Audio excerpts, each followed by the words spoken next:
نحمده ونصلي على رسوله الكريم اما بعد فاعوذ بالله من الشيطان الرجيم بسم الله الرحمن الرحيم رب اشرح لي صدري ويسر لي امري واحلل عقدة من لساني يفقهوا قولي۔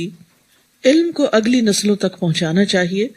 زیاد بن لبید رضی اللہ عنہ سے روایت ہے کہ نبی صلی اللہ علیہ وسلم نے کسی بات کا ذکر کر کے فرمایا کہ یہ اس وقت ہوگا جب علم اٹھ جائے گا۔ میں نے عرض کیا، اے اللہ کے رسول صلی اللہ علیہ وسلم، علم کیسے اٹھ جائے گا؟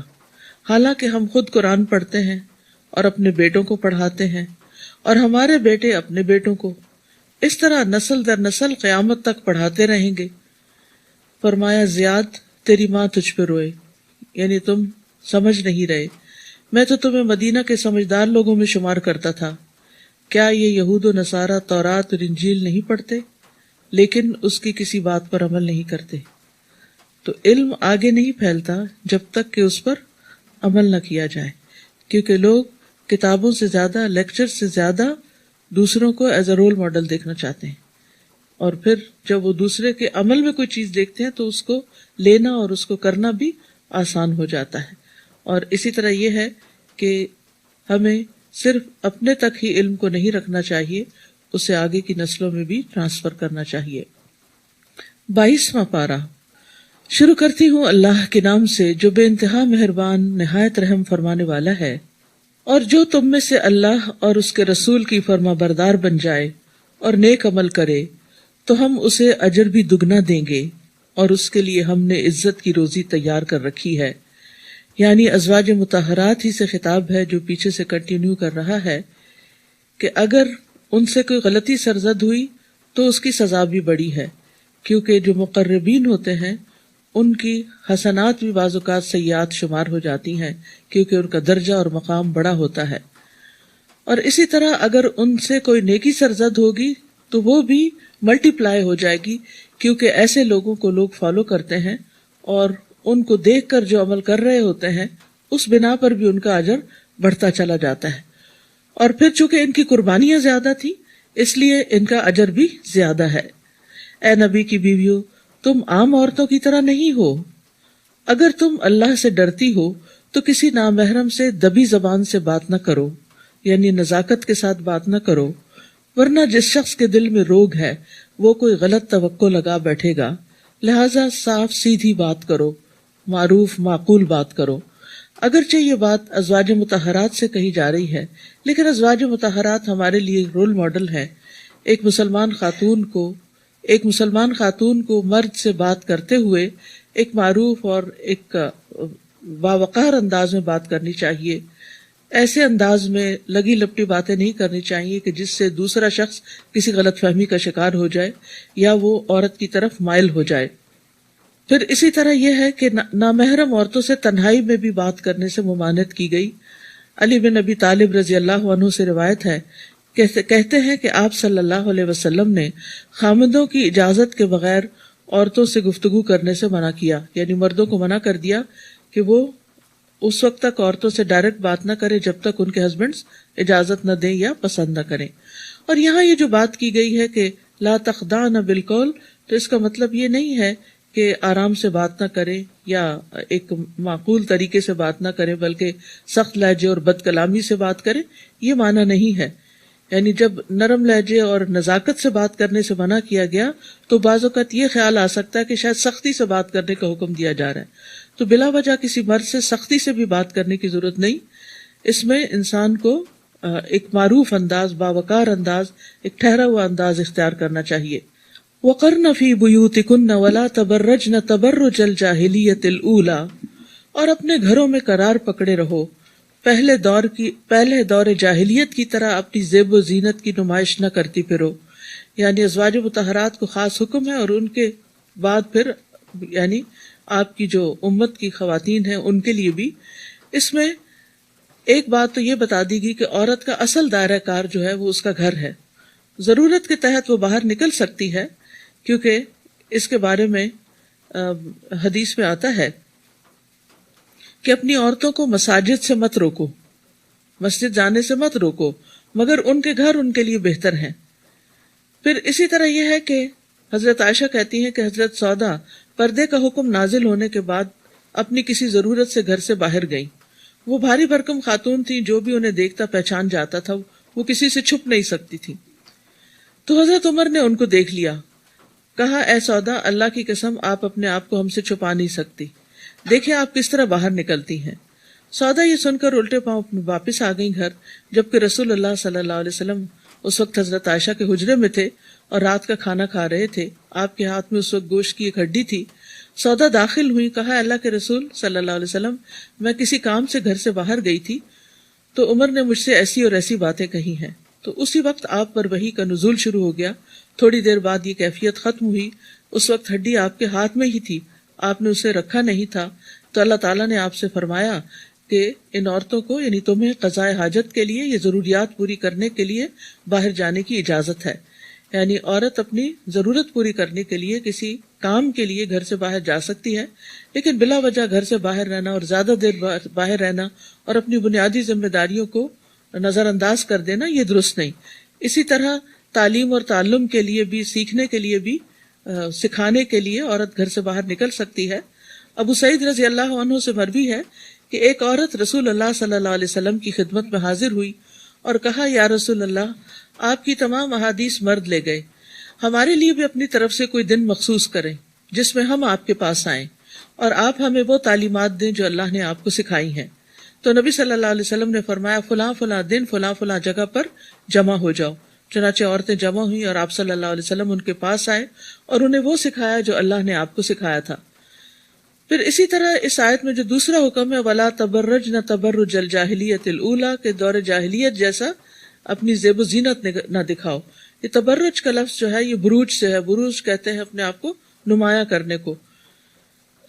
حضرت ابو ہریرہ سے مروی ہے کہ رسول اللہ صلی اللہ علیہ وسلم نے فرمایا اللہ کی بندیوں کو اللہ کی مسجدوں سے مت روکو، لیکن انہیں چاہیے کہ زیب و زینت کے بغیر نکلیں. یعنی مسجد جاتے ہوئے میک اپ کر کے اور بہت ایسا ڈریس پہن کے نہیں جائیں کہ جس میں مردوں کے ساتھ جب انٹریکشن ہو تو دوسروں کے لیے فتنے کا باعث بنے. پھر اسی طرح رسول اللہ صلی اللہ علیہ وسلم نے فرمایا تمہاری بدترین عورتیں وہ ہیں جو اپنی زیب و زینت کی نمائش کرنے والی ہیں اور اکڑ کر چلنے والی ہیں، یعنی چال سے بھی وہ دوسروں کو اپنی طرف مائل کرتی ہیں، اور یہی منافق عورتیں ہیں. تو دور جاہلیت میں چونکہ خواتین اس قسم کے کام کرتی تھی تو مسلمان عورتوں سے یہ کہا کہ تم دور جاہلیت کی روایات کو نہ اپناؤ، تم اسلامی طریقے کو اپناؤ، ایک باوقار انداز اختیار کرو. یعنی مرد اور عورت کے انٹریکشن کو ختم تو نہیں کیا جا سکتا، لیکن وہ حدود کے اندر ہونا چاہیے کہ جس سے مسائل پیدا نہ ہو اور گھروں کے اندر بے چینی پیدا نہ ہو. وَأَقِمْنَ الصَّلَاةَ اور نماز قائم کرو، وَآتِينَ الزَّكَاةَ اور زکوٰۃ ادا کرو، وَأَطِعْنَ اللَّهَ وَرَسُولَهُ اور اللہ اور اس کے رسول کی اطاعت کرو. انما یرید اللہ لیذہب عنکم الرجس اہل البیت ویطہرکم تطہیرا. اے اہل بیت، اللہ تو یہ چاہتا ہے کہ تم سے ناپاکی کو دور کر کے اچھی طرح پاک صاف بنا دے. یعنی صرف ظاہری ناپاکی نہیں بلکہ باطن کی طہارت بھی. اور اہل بیت سے مراد آپ کی ازواج مطہرات بھی ہیں اور آپ کے بیٹی فاطمہ رضی اللہ تعالی عنہ، آپ کے داماد اور حضرت حسن حسین، یعنی یہ چاروں بھی، اور پھر ازواج مطہرات قرآن کی روح سے اور یہ چاروں حدیث کی روح سے سب کے سب اہل بیت میں شمار ہوتے ہیں. تو چونکہ وہ نبی کا گھرانہ تھا، دوسروں کے لیے ایک مثال تھا، اس لیے خاص طور پر اس کو ہر لحاظ سے ایک آئیڈیل گھرانہ بنانا مقصود تھا، تو اس کی طرف توجہ دلائی گئی. اور ازواج مطہرات کو کیا حکم دیا گیا؟ وَاذْكُرْنَ مَا يُتْلَى فِي بُيُوتِكُنَّ مِنْ آيَاتِ اللَّهِ وَالْحِكْمَةِ اور جو تمہارے گھروں میں اللہ کی آیات اور حکمت کی باتیں پڑھ کر سنائی جاتی ہیں انہیں یاد رکھو. بلا شبہ اللہ بڑا باریک بین اور باخبر ہے. یعنی نبی صلی اللہ علیہ وسلم کے گھر میں چونکہ وحی اترتی تھی اور آپ پر وحی میں کچھ تو قرآن پاک کی آیات ہوتی تھی اور کچھ احادیث ہوتی تھی. جیسے ابھی پیچھے میں نے حضرت سودا کی مثال میں آپ کو بتایا کہ کس طرح آپ صلی اللہ علیہ وسلم کھانا کھا رہے تھے تو بیچ میں ہی وحی کی کیفیت آ گئی اور حضرت سودا کے سوال کا جواب مل گیا کہ کیا عورت ضرورت کے تحت بھی گھر سے نکل سکتی ہے یا نہیں. تو آپ صلی اللہ علیہ وسلم نے اسی وقت ان کو یہ بات بتا دی. تو یہ بھی وحی کی ایک قسم ہے. حدیث بھی کیا ہے؟ وحی کی ایک قسم ہے. قرآن کی تلاوت کی جاتی ہے، حدیث کی اس طرح تلاوت نہیں کی جاتی، لیکن حدیث کو بھی پڑھ کے سنایا ضرور جاتا ہے. یعنی اس کی بھی تعلیم دی جاتی ہے. تو یہاں پر دونوں چیزوں کو پڑھ کے سنانے کی بات کی جا رہی ہے. وَذْكُرْنَ مَا يُتْلَى، یتلا تلاوت یعنی پڑھ کے سنانا.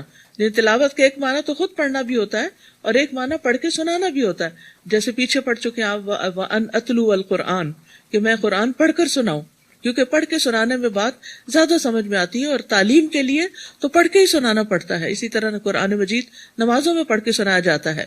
تو تمہارے گھروں میں تعلیم کا جو سلسلہ جاری ہے اس کو یاد رکھو. اور پھر وذکرنا کا ایک معنی یہ ہے کہ اس کا آگے بھی ذکر کرو. لہٰذا ازواج مطہرات جو تھیں وہ نبی صلی اللہ علیہ وسلم سے جو کچھ سیکھتی تھی اس کو آگے بیان بھی کرتی تھی. اسی لیے ہم دیکھتے ہیں کہ حضرت عائشہ کی حدیث کی روایات کی تعداد 2000 سے اوپر ہے. اور اسی طرح ام سلمہ رضی اللہ تعالیٰ عنہ کے فتاوی اتنے زیادہ ہیں جو انہوں نے مختلف لوگوں کے سوالوں کے جواب میں فتوے دیے تھے کہ ابن قیم الجوزیہ کہتے ہیں کہ اس سے پورے کتاب مرتب ہو سکتی ہے. تو اس لیے عورتوں کو بجائے اس کے کہ وہ اپنے شان و شوکت جو ہے یا اپنے آپ کو منوائیں صرف میک اپ کر کے یا خوبصورت بن کے یا اپنے فگر یا اپنے جسمانی نمائش کر کے، کس چیز کی طرف انہیں توجہ کرنی چاہیے؟ علم کی طرف. علم کا چرچا کریں، علم میں آگے بڑھیں، سیکھیں اور سکھائیں. حقیقت یہ ہے کہ جو قدر انسان کی تعلیم کے ذریعے ہوتی ہے وہ صرف خوبصورت لگنے سے نہیں ہوتی. اس لیے جو چیز اللہ کے ہاں بھی ویلیوبل ہے اور اللہ تعالیٰ کی ناراضگی سے بچنے کا ذریعہ ہے اس راستے کو اختیار کرنا چاہیے، نہ کہ دوسرے کو. پھر یہاں پر اگلی آیت میں مسلمان مردوں اور عورتوں دونوں کی کچھ صفات کا ذکر ہے. اس بارے میں روایت میں آتا ہے کہ ایک صحابیہ نے نبی صلی اللہ علیہ وسلم سے کہا کہ کیا بات ہے کہ قرآن میں مردوں کا ذکر تو بہت ہے، عورتوں کا نہیں. تو عورتوں کی تسلی کے لیے عورتوں کا الگ طور پر ذکر کیا گیا یہاں اس آیت میں، ورنہ ہر حکم جو مردوں کے لیے آیا وہ عورتوں کے لیے بھی ہے، سوائے اس کے کہ جو احکامات کچھ مردوں کے لیے خاص ہیں یا کچھ احکامات جو عورتوں کے لیے خاص ہیں. فرمایا ان المسلمین والمسلمات والمؤمنین والمؤمنات والقانتین والقانتات والصادقین والصادقات والصابرین والصابرات والخاشعین والخاشعات والمتصدقین والمتصدقات والصائمین والصائمات والحافظین فروجهم والحافظات والذاکرین اللہ کثیرا والذاکرات اعد اللہ لهم مغفرۃ واجرا عظیما. بے شک مسلمان مرد اور مسلمان عورتیں، وہ مومن مرد اور مومن عورتیں، اور فرما بردار مرد اور فرما بردار عورتیں، اور سچے مرد اور سچی عورتیں، اور صبر کرنے والے مرد اور صبر کرنے والی عورتیں، اور عاجزی کرنے والے مرد اور عاجزی کرنے والی عورتیں، اور صدقہ دینے والے مرد اور صدقہ دینے والی عورتیں، اور روزہ رکھنے والے مرد اور روزہ رکھنے والی عورتیں، اور اپنی شرمگاہوں کی حفاظت کرنے والے مرد اور حفاظت کرنے والی عورتیں، اور اللہ کا بہت ذکر کرنے والے مرد اور ذکر کرنے والی عورتیں، ان کے لیے اللہ نے بڑی بخشش اور بہت بڑا اجر تیار کر رکھا ہے. تو یہاں پر آپ دیکھتے ہیں کہ ساری صفات کا احاطہ کر لیا گیا ہے، جس میں بنیادی صفات یعنی ایمان، اسلام، اور پھر اطاعت گزاری، فرما برداری، پھر کچھ اخلاقی جو یعنی ٹریٹس ہیں، حسن اخلاق سے متعلق چیزیں ہیں، سچ ہے، صبر ہے، پھر اسی طرح عاجزی کرنا اور انکساری سے کام لینا، پھر اپنے مال کا صدقہ کرنا، اور پھر روزہ رکھنا، اور پھر اپنی شرمگاہوں کی حفاظت یعنی اوورال یعنی حیا اور شرم سے کام لینا. یہ ساری چیزیں ذکر کرنے کے بعد آخری کوالٹی جس کو خاص طور پر ذکر کیا وہ کیا ہے؟ کثرت سے اللہ کا ذکر کرنے والے مرد اور عورتیں.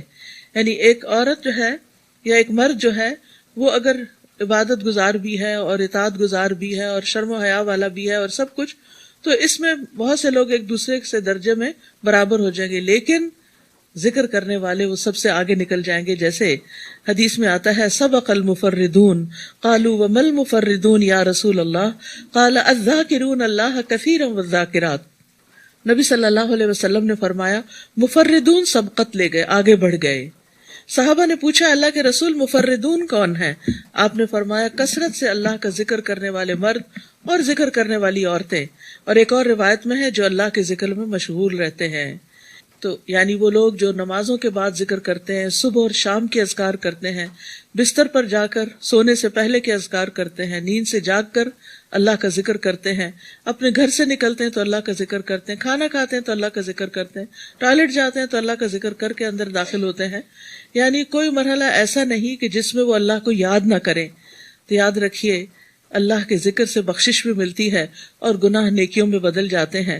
رسول اللہ صلی اللہ علیہ وسلم نے فرمایا، مسند احمد کی روایت ہے، جب کوئی جماعت اکٹھی ہو کر اللہ کا ذکر کرتی ہے اور اس سے اس کا مقصد صرف اللہ کا چہرہ ہوتا ہے تو آسمان سے ایک منادی آواز لگاتا ہے کہ تم اس حال میں کھڑے ہوئے ہو کہ تمہارے گناہ معاف ہو چکے، تحقیق تمہارے گناہ نیکیوں میں بدل دیے گئے.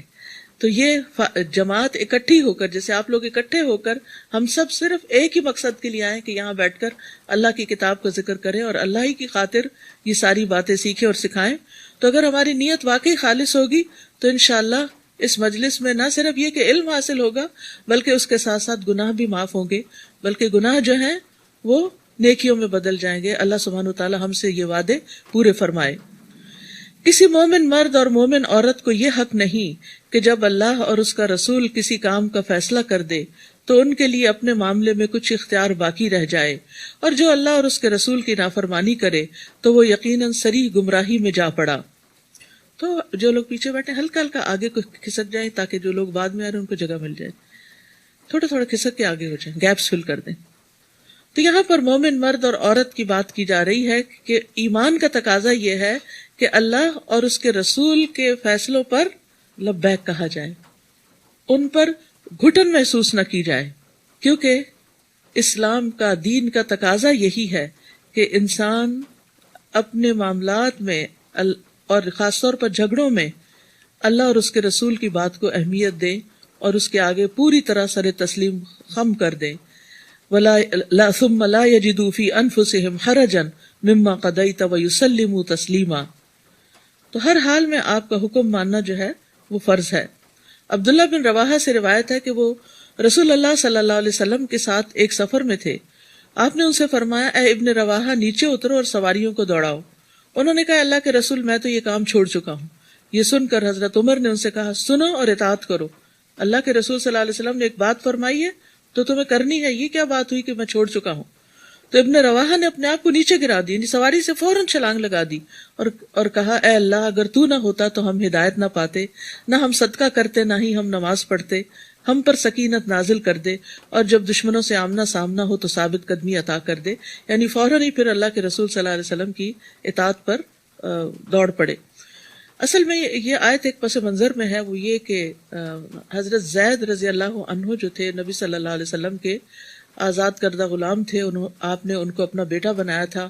بہت سی ان میں زبردست کوالٹیز ہیں اور آپ ان سے بے پناہ محبت کرتے تھے.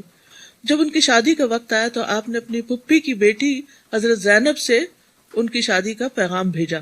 تو حضرت زینب چونکہ عربوں میں سے تھیں اور ان کے یہاں حسب نسب کا بہت احساس ہوتا تھا، اگرچہ حضرت زید بھی اصلاً عرب ہی تھے لیکن چونکہ غلامی گزار چکے تھے تو اس لیے ان کے دل میں تھوڑی سی یعنی گھٹن تھی. لیکن نبی صلی اللہ علیہ وسلم نے جب حکم دیا تو اس حکم کو مان لیا، لیکن ایک تردد کے بعد. تو اس پر یہ آیت اتری کہ مومنوں کو نبی کا حکم مانتے ہوئے، اللہ اور اس کے رسول کا حکم مانتے ہوئے دل کے اندر کوئی تردد نہیں ہونا چاہیے. ہمیں بھی اپنے طرز عمل کا جائزہ لینا چاہیے کہ جب اللہ سبحانہ تعالیٰ کی طرف سے کوئی آیت آتی ہے، کوئی حکم آتا ہے یا کوئی حدیث آتی ہے تو پھر ہم اس کی کوئی تعویلیں تو نہیں سوچنے لگتے کہ کسی طرح اس کے امپلیمنٹیشن سے ہم بچ جائیں، کیونکہ اگرچہ کچھ چیزیں مشکل لگتی ہیں لیکن ہمارا فائدہ اسی میں ہی ہوتا ہے. دوا پینا کس کو خوشگوار لگتا ہے یا کسی سرجری سے گزرنا، لیکن آپ دیکھتے ہیں کہ بعض اوقات لوگ جب نیز کی سرجری کرا لیتے ہیں تو وہ دوڑنے لگتے ہیں، یعنی پہلے سے بہت زیادہ ان کی لائف کوالٹی جو ہے وہ بڑھ جاتی ہے. تو اسی طرح بعض احکامات جو ہوتے ہیں وہ مشکل ضرور ہوتے ہیں، نفس پر بھاری ہوتے ہیں، لیکن ماننے کے بعد انسان کے لیے راحت اور آسانی بڑھ جاتی ہے. جیسے یہ حیائی کی بات ہے، پردے کے احکامات ہیں، اگرچہ مشکل ہے لیکن اس میں انسان کے لیے بہت بڑی پروٹیکشن بھی ہے. اور جب آپ اس شخص کو جس پر اللہ نے بھی احسان کیا تھا اور آپ نے بھی، حضرت زید کی طرف اشارہ ہے، یہ کہہ رہے تھے کہ اپنی بیوی کو پاس ہی رکھو اور اللہ سے ڈرو. اب ہوا یہ کہ حضرت زینب نے شادی تو کر لی لیکن وہ ان کے ساتھ نبھا نہیں پا رہی تھی. دونوں کی عادات میں، مزاج میں بہت بڑا فرق تھا. دونوں ہی بڑے نیک تھے. حضرت زید بھی اللہ سبحانہ تعالیٰ نے ان پر احسان کیا اور نبی صلی اللہ علیہ وسلم کے تو بہت ہی پیارے تھے، اور اسی طرح حضرت زینب جو تھی وہ بھی ایک بڑی نیک اور بہت عبادت گزار خاتون تھی، بظاہر خرابی نہیں تھی لیکن دل نہیں ملے ہوئے تھے. تو یاد رکھیے کہ بعض اوقات کسی بھی کپل کے اندر جو اختلاف ہوتا ہے وہ ضروری طور پر یہ نہیں ہوتا کہ دونوں میں سے کوئی ایک بہت برا ہوتا ہے یا اس کے ساتھ ظلم ہی ہوتا ہے تو وہ نہیں بنتی. روحیں اللہ کے لشکر ہیں، جو وہاں ملی وہ دنیا میں بھی آ کر ایک دوسرے سے اٹریکٹ ہوتی ہیں، اور جو وہاں ایک دوسرے سے اجنبی رہی وہ دنیا میں آ کر بھی شاید شادی بھی ہو جائے وہ اجنبی رہتے، بڑھاپے تک وہ اجنبی رہتے ہیں ایک دوسرے سے. یہ بہت نیچرل سی بات ہے، ہر ایک کا ایک الگ امتحان ہوتا ہے. تو یہ بھی کچھ لوگوں کے لیے امتحان بن جاتا ہے کہ شادی کے بعد ان کو وہ انٹیمیسی نہیں ملتی یا محسوس نہیں ہوتی جس کی وہ ایکسپیکٹ کر رہے ہوتے ہیں. تو ایسے میں انسان کو حد الوسع نبھانے کی کوشش کرنی چاہیے. لیکن بہرحال حضرت زید نے جب دیکھا کہ حالات درست نہیں ہیں تو وہ طلاق دینے کا ارادہ کرتے تھے اور نبی صلی اللہ علیہ وسلم سے کہتے تھے کہ میں طلاق دینا چاہتا ہوں. تو آپ ان سے کہتے تھے کہ اپنی بیوی کو پاس ہی رکھو، انہیں طلاق نہ دو. جیسے ہر ایک جب بھی کوئی بچہ یہ کہے آ کے کہ میں اپنی بیوی کو نہیں رکھنا چاہتا تو ماں باپ کیا سمجھاتے ہیں کہ نہیں ایسا نہیں سوچو، یہ ہو ہی نہیں سکتا. تو یہی صورتحال یہاں بھی تھی. تو اس وقت آپ ایسی بات اپنے دل میں چھپا رہے تھے جسے اللہ ظاہر کرنا چاہتا تھا. اصل میں اللہ تعالیٰ وحی کے ذریعے آپ کو بتا چکے تھے کہ جب زید طلاق دیں گے تو ان کا نکاح آپ کے ساتھ ہوگا، اور وہ آپ کے منہ بولے بیٹے تھے، اور عربوں کے ہاں منہ بولے بیٹے کو بھی اصل بیٹے کی طرح کنسیڈر کیا جاتا تھا، اور اس کی بیوی سے نکاح کو بہت بڑا جرم تصور کیا جاتا.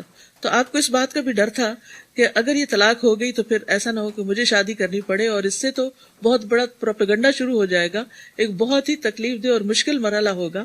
تو اللہ سبحانہ تعالیٰ نے اس کا بھی ذکر کر دیا کہ اس وقت آپ ایسی بات اپنے دل میں چھپا رہے تھے جسے اللہ ظاہر کرنا چاہتا تھا. یعنی اللہ تعالیٰ آپ کے ذریعے اس خرابی کو دور کرنا چاہتا تھا جو اس معاشرے کے اندر پائی جاتی تھی، جس میں لوگوں کے لیے بڑی مشکلات تھی کہ منہ بولے بیٹے کو بیٹا کہہ کے پھر اس پر بیٹے کے احکامات لاگو کرنا.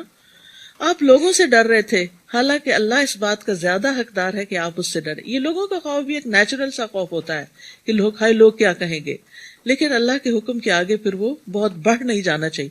یعنی اس کا ہونا تو ایک طبعی سی بات ہے لیکن اس کو اوور پاور نہیں کرنا چاہیے.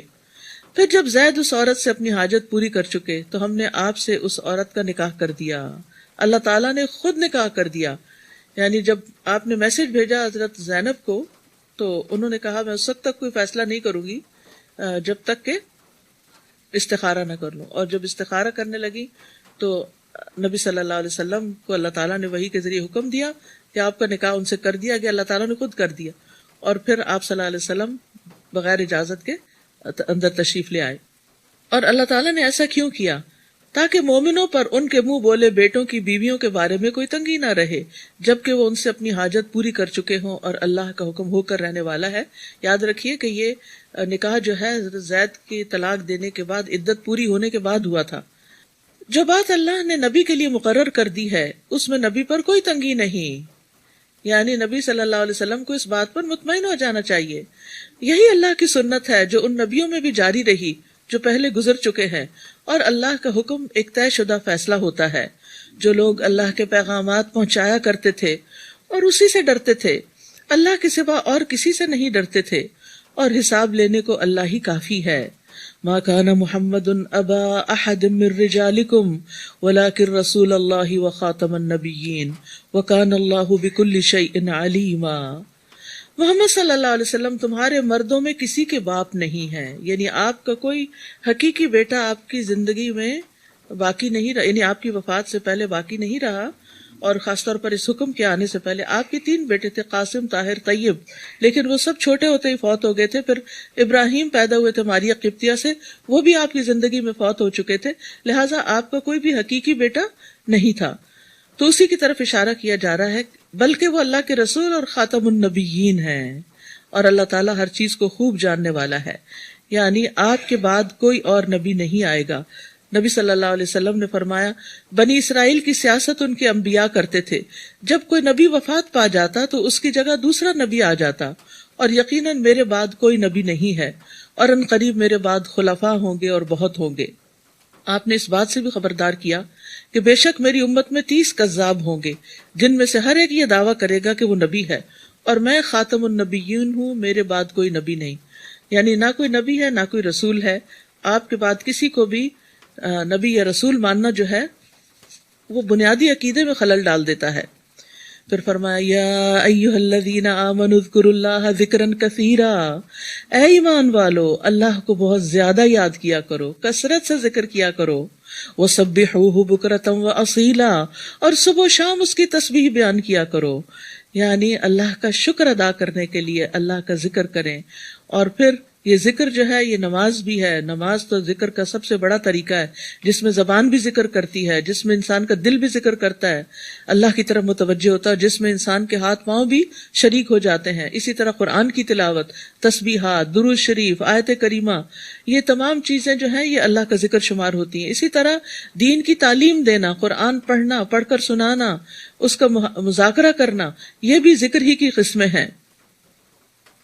لیکن کچھ ذکر جو ہیں ان کے خاص ہونے کا حدیث سے پتہ چلتا ہے. رسول اللہ صلی اللہ علیہ وسلم نے فرمایا سبحان اللہ والحمد للہ ولا الہ الا اللہ واللہ اکبر کہنا میرے نزدیک ہر اس چیز سے محبوب ہے جس پر سورج طلوع ہوتا ہے، جس پر سورج طلوع ہوتا ہے. یعنی اس دنیا کی ساری چیزوں سے قیمتی ہے یہ ذکر، سبحان اللہ والحمد للہ ولا الہ الا اللہ واللہ اکبر. لہٰذا ہم سب کو اس کا اہتمام کرنا چاہیے. جیسے آپ نماز کے لیے اٹھتے ہیں، پہلے بھی میں نے کہا تھا اوقات کچھ لگا لیں اپنی طرف سے، یعنی یہ نہیں کہ ایک وقت سب کے لیے کوئی پابندی کرے، کیونکہ اس طرح تو بدعت ہو جاتی دین میں.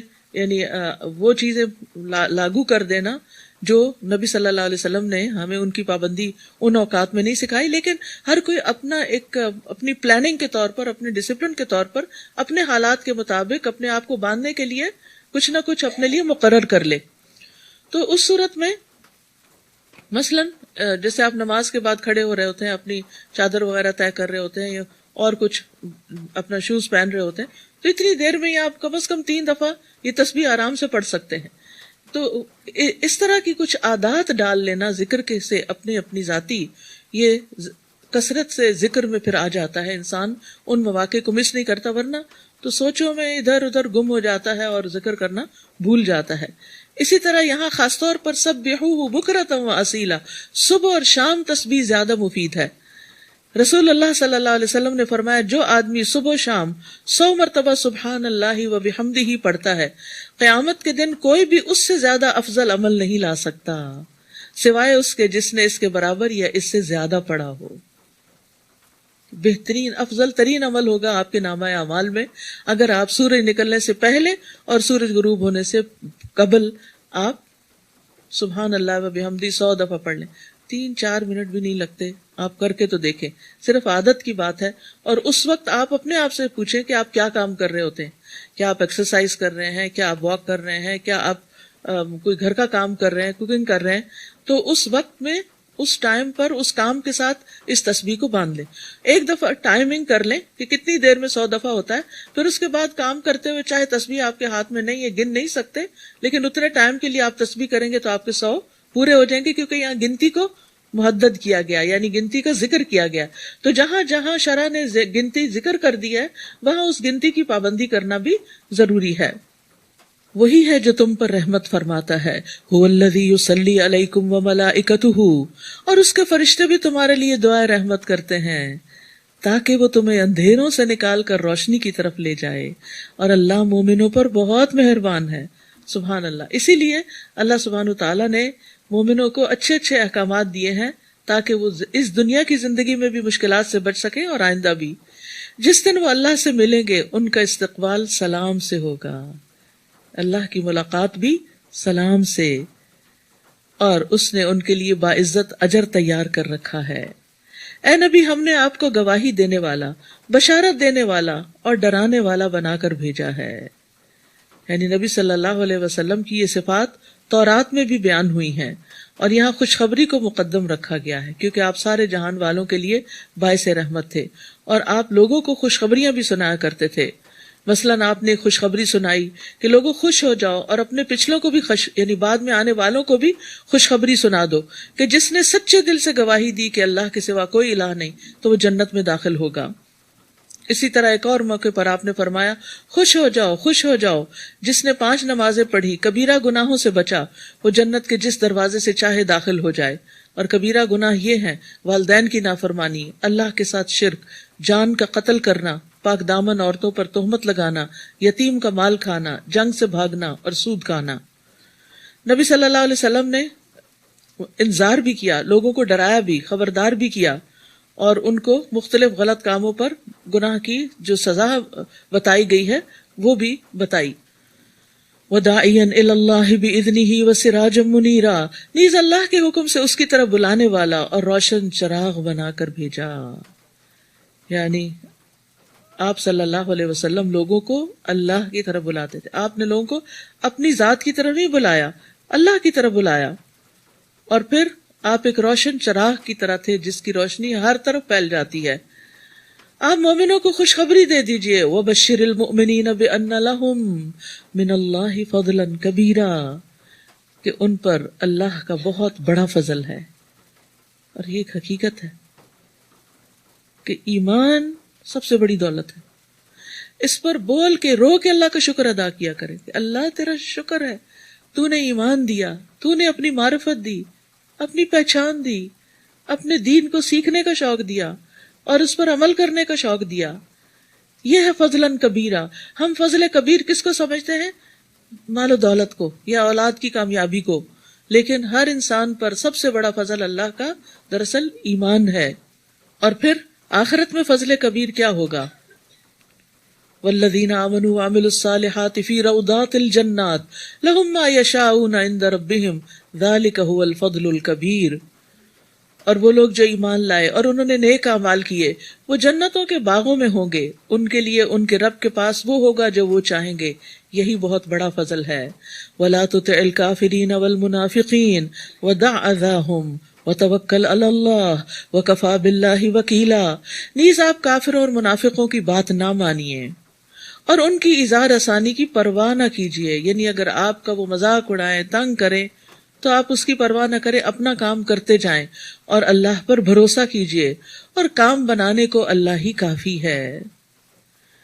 اے ایمان والو، جب تم مومن عورتوں سے نکاح کرو پھر انہیں چھونے سے پہلے طلاق دے دو تو تمہارے لیے ان پر کوئی عدت نہیں جس کے پورا ہونے کا تم مطالبہ کر سکو، لہٰذا اسی وقت انہیں کچھ دے دلا کر بھلے طریقے سے رخصت کر دو۔ اے نبی، ہم نے آپ پر آپ کی وہ بیویاں حلال کر دی جن کے آپ مہر ادا کر چکے ہیں، اور وہ کنیزیں بھی جو آپ کے قبضے میں ہیں، جیسے ماریہ قبطیہ، جو اللہ نے آپ کو غنیمت کے مال سے دی ہیں، نیز آپ کے چچا، پھوپھیوں، ماموں، خالاؤں کی بیٹیاں بھی جنہوں نے آپ کے ساتھ ہجرت کی ہے، نیز وہ مسلمان عورت بھی جو اپنے آپ کو نبی کے لیے ہبہ کر دے اور نبی اس کو نکاح میں لینا چاہے۔ یہ رعایت صرف آپ کے لیے ہے، دوسرے مومنوں کے نہیں۔ یعنی آپ کے کام اور آپ کی نبوت کی ذمہ داریوں کے اعتبار سے ضروری تھا کہ آپ کے پاس زیادہ خواتین ہوں تاکہ وہ آپ سے دین کو سیکھیں اور آگے پھیلائیں، اور اس کے علاوہ بھی بہت سی حکمتیں ہیں جن کے بیان کرنے کا اس وقت نہیں۔ ہم جانتے ہیں کہ ہم نے مومنوں پر ان کی بیویوں اور مقبوضہ کنیزوں کے بارے میں کیا فرض کیا، یعنی کہ ایک مومن مرد کے لیے 4 سے زیادہ شادی کی اجازت نہیں ہے۔ آپ کو یہ رعایت اس لیے دی ہے کہ آپ پر کوئی تنگی نہ رہے، اور اللہ معاف کرنے والا ہے، رحم کرنے والا ہے۔ یعنی جہاں آپ مناسب سمجھیں کہ کسی عورت سے شادی کرنا اس کے قبیلے والوں کے لیے دین کے لیے بہتر ہے تو اس پر آپ پر کوئی ریسٹرکشن نہیں رکھی گئی۔ یہاں نعوذ باللہ یہ سوچنا کہ آپ کے اندر کوئی ایسی خواہشات تھی جن کی وجہ سے آپ بہت تنگ تھے تو آپ کو ایک کھلی چھٹی دے دی گئی، یہ مطلب نہیں ہے۔ آپ صلی اللہ علیہ وسلم نے 25 سال کی عمر میں اپنے سے 15 سال بڑی خاتون حضرت خدیجہ سے شادی کی تھی، اور جب تک وہ زندہ رہی آپ نے دوسری شادی نہیں کی۔ تو اس سے پتہ چلتا ہے کہ جوانی میں آپ نے اتنی پاک دامنی اختیار کی اور اس طرح اپنی ازدواجی زندگی بسر کی، تو جو بعد میں آپ کی زیادہ شادیاں ہیں ان کے کئی ایک مقاصد تھے جن کو کتابوں میں پڑھا جا سکتا ہے۔ پھر آپ پر یہ بھی پابندی نہیں رکھی گئی کہ آپ ان کے درمیان اسی طرح عدل کریں جس طرح ایک عام مسلمان پر پابندی رکھی گئی ہے۔ آپ جس بیوی کو چاہیں علیحدہ رکھیں، جسے چاہیں اپنے پاس رکھیں، اور علیحدہ رکھنے کے بعد جسے چاہیں اپنے پاس بلائیں، آپ پر کوئی مضائقہ نہیں۔ اس طرح زیادہ توقع ہے کہ ان کی آنکھیں ٹھنڈی رہیں اور وہ غمزدہ نہ ہو، تاکہ ان کو پتہ ہو کہ یہ اللہ کا حکم ہے، یہ نبی صلی اللہ علیہ وسلم ہمارے ساتھ کوئی زیادتی نہیں کر رہے، اور جو کچھ بھی آپ انہیں دیں اسی پر خوش رہیں، اور جو کچھ تمہارے دلوں میں ہے اللہ اسے جانتا ہے، اور اللہ سب کچھ جاننے والا اور بردبار ہے۔ اس حکم کے بعد آپ پر دوسری عورتیں حلال نہیں، اور نہ ہی یہ جائز ہے کہ آپ ان میں سے کسی کو تبدیل کریں، خواہ ان کا حسن آپ کو کتنا ہی اچھا لگے۔ آپ البتہ کنیزوں کی آپ کو اجازت ہے اور اللہ ہر چیز پر نگران ہے۔ اے ایمان والو، نبی کے گھروں میں نہ جایا کرو الا یہ کہ تمہیں اجازت دی جائے، اور کھانے کی تیاری کا انتظار نہ کرنے لگو، یعنی جا کے بیٹھ نہ جاؤ کہ کھانا پکے اور پھر کھائیں اور پھر جائیں، اس طرح ان کے کاموں میں حرج ہوتا ہے۔ البتہ جب تمہیں کھانے پہ بلایا جائے تو چلے آؤ، اور جب کھانا کھا چکو تو چلے جاؤ، اور باتوں میں دل لگائے وہیں نہ بیٹھے رہو۔ تمہاری یہ بات نبی کے لیے تکلیف دہ تھی، مگر تم سے شرم کی وجہ سے کچھ نہ کہتے تھے، اور اللہ حق بات کہنے سے نہیں شرماتا۔ اور جب تمہیں نبی کی بیویوں سے کوئی چیز مانگنا ہو تو پردے کے پیچھے سے رہ کے مانگو، یعنی سامنے آ کے نہیں مانگو۔ یہ بات تمہارے دلوں کے لیے بھی پاکیزہ تر ہے اور ان کے دلوں کے لیے بھی۔ تمہارے لیے یہ جائز نہیں کہ تم اللہ کے رسول کو ایذا دو، اور نہ یہ جائز ہے کہ اس کی وفات کے بعد کبھی اس کی بیویوں سے نکاح کرو، بلا شبہ اللہ کے ہاں یہ بڑے گناہ کی بات ہے۔ تو اس سے کیا پتہ چلتا ہے کہ ازواج مطہرات کے لیے خاص طور پر یہ حکم ہے کہ وہ مردوں سے ڈائریکٹ بات نہ کرے، یعنی پردے کے بغیر بات نہ کرے، بیچ میں نقاب یا حجاب ہو، یا جیسے دروازے کی اوٹ ہوتی ہے یا کوئی کرٹن ہوتا ہے اس کے پیچھے سے۔ اور وجہ کیا بتائے گی؟ تاکہ یہ تمہارے اور ان کے دلوں کی پاکیزگی کا ذریعہ ہو۔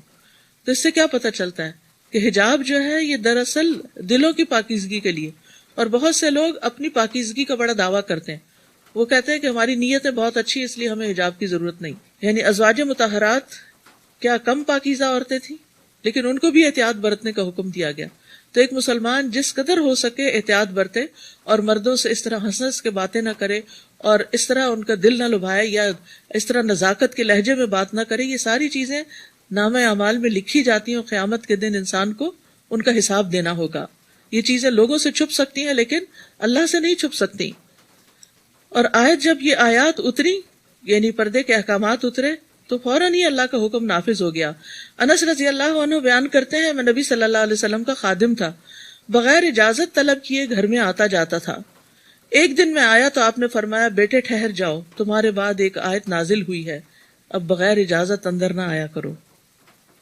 پھر اسی طرح تنہا عورتوں کے پاس جانے کی بھی ممانعت ہے، یعنی ایک مرد اور عورت ایک کمرے میں دروازہ بند کر کے اکیلے ہوں، یہ بھی اسلامی لحاظ سے حرام ہے، یہ بھی منع ہے۔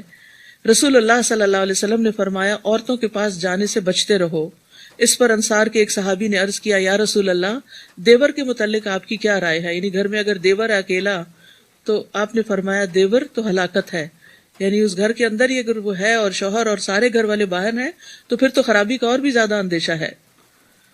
اور پھر یہ ہے کہ یہ شیطانی وسوسوں سے بچنے کا ذریعہ ہے۔ جب ایک مرد اور عورت، ایک لڑکی اور لڑکا دروازہ بند کر کے کمرے میں چاہے کوئی کام ہی کر رہے ہوں، تو دوسروں کی نگاہیں اٹھ جاتی ہیں کہ یہ اندر کیا ہو رہا ہے، ان کے دلوں میں شیطان وسوسے ڈالتا ہے۔ تو اس لیے فرمایا، دلوں کی پاکیزگی، ان کے اپنے دل کی پاکیزگی اور دوسروں کے دلوں کی پاکیزگی کے لیے بھی یہ بات بہت ضروری ہے کہ آپ کسی کو بھی فتنے میں نہ ڈالیں، آپ ایسا غلط کام نہ کریں کہ جس سے دوسرے لوگ آپ کے بارے میں بدگمانی کریں، برا سوچیں اور آپ کی پیٹھ پیچھے آپ کی برائیاں کریں۔ اس کے بھی ذمہ دار تم خود ہی ہوگے۔ تم کوئی بات ظاہر کرو یا اسے چھپاؤ، کوئی بات ظاہر کرو یا چھپاؤ، اللہ ہر چیز کو خوب جاننے والا ہے۔ ان ازواج نبی پر کچھ گناہ نہیں اگر ان کے باپ، ان کے بیٹے، ان کے بھائی، ان کے بھتیجے، ان کے بھانجے، ان کی میل جول کی عورتیں اور ان کے لونڈی غلام ان کے گھروں میں داخل ہوں۔ اور اے عورتوں، اللہ سے ڈرتی رہو، واتقین اللہ، یہ مؤنث کا صیغہ ہے، واتقین اللہ، ان اللہ کان علی کل شیء شہیدا، یقیناً اللہ ہر چیز پر گواہ ہے، ہر چیز دیکھ رہا ہے۔ لہٰذا اللہ سے ڈر کر غلط کام اور غلط طریقے چھوڑ دو، معروف طریقے سے کام کرو۔ مرد اور عورت کا انٹریکشن جو ہے، قلنا قولا معروفا، ایک بھلے طریقے سے ہونا چاہیے، چھپا ہوا نہیں ہونا چاہیے، ہنسی مذاق والا اور کھیل تماشے والا نہیں ہونا چاہیے۔ ان اللہ وملائکتہ یصلون علی النبی یا ایھا الذین آمنوا صلوا علیہ وسلموا تسلیما، اللہ اور اس کے فرشتے نبی پر درود بھیجتے ہیں، اے ایمان والو تم بھی اس پر درود و سلام بھیجا کرو۔ اللہ سبحانہ وتعالیٰ آپ پر اپنی رحمتیں نازل کرتے ہیں، اس سے اندازہ ہوتا ہے کہ آپ کا مقام کتنا بلند تھا۔ اللہ کے فرشتے آپ پر درود بھیجتے ہیں، تو ہمیں بھی کیا کرنا چاہیے؟ یعنی جس ہستی پر اللہ تعالیٰ اپنی رحمتیں بھیج رہا ہے ہر آن، اور جس کے لیے فرشتے دعائیں کر رہے ہیں، پھر ہمیں بھی ان پر درود و سلام بھیجنا چاہیے۔ تو اللہ سبحانہ وتعالیٰ اپنے مقرب فرشتوں کے پاس آپ کی تعریف بھی کرتے تھے۔ درود کا ایک مطلب یہ بھی بتایا گیا، یعنی کرتے ہیں، اللہ سبحانہ تعالیٰ اپنے مقرب فرشتوں کے پاس اپنے نبی کی تعریف کرتے ہیں یعنی ملائے اعلیٰ میں، اور فرشتے بھی ان پر درود بھیجتے ہیں، ان کی تعریف کرتے ہیں. تو اللہ تعالیٰ نے دنیا والوں کو بھی اس چیز کا حکم دیا. اور یاد رکھیے کہ درود شریف پڑھنا فوری رحمت کے حصول کا ذریعہ ہے، یعنی اللہ تعالیٰ کی فوراً رحمتیں آتی ہیں. رسول اللہ صلی اللہ علیہ وسلم نے فرمایا جو شخص میری امت میں مجھ پر اخلاص دل سے ایک بار درود پڑھے گا، خالص دل سے، اللہ تعالیٰ اس وجہ سے اس پر 10 رحمتیں بھیجے گا، اور اس کی وجہ سے اس کے 10 درجے بلند فرمائے گا، اور اس کی 10 نیکیاں لکھے گا، 10 گناہ معاف فرمائے گا. ایک دفعہ درود بھیجنے کا اتنا بڑا اجر و ثواب ہے. اس لیے درود پڑھنے میں بھی بخل نہیں کرنا چاہیے. اور روزمرہ کے جو اذکار کی بات ہو رہی ہے اس میں درود شریف کی بھی ایک تسبیح لازم کر لیں اپنے لیے. اور درود بھیجنے کی وجہ سے اللہ تعالیٰ ساری دعاؤں کے لیے بھی کافی ہو جاتا ہے. یعنی اگر آپ پریشان ہیں لیکن آپ کو سمجھ نہیں آ رہی کہ مجھے کیا دعا کرنی چاہیے تو درود شریف کی کثرت کر دیں، ساری دعائیں اس کے اندر کافی ہو جائیں گی.